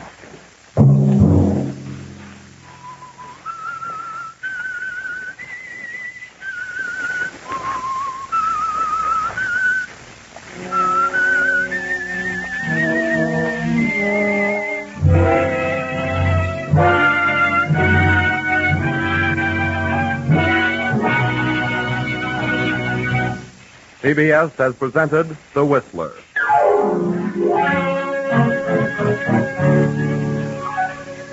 Original music for this production was composed and conducted by Wilbur Hatch. Tonight's story was written by William Fifield, directed by Ted Bliss, and came to you from Columbia Square in Hollywood. Next week, same time. I, the Whistler, will return to tell you another unusual tale. Good night. This is CBS, the Columbia Broadcasting System.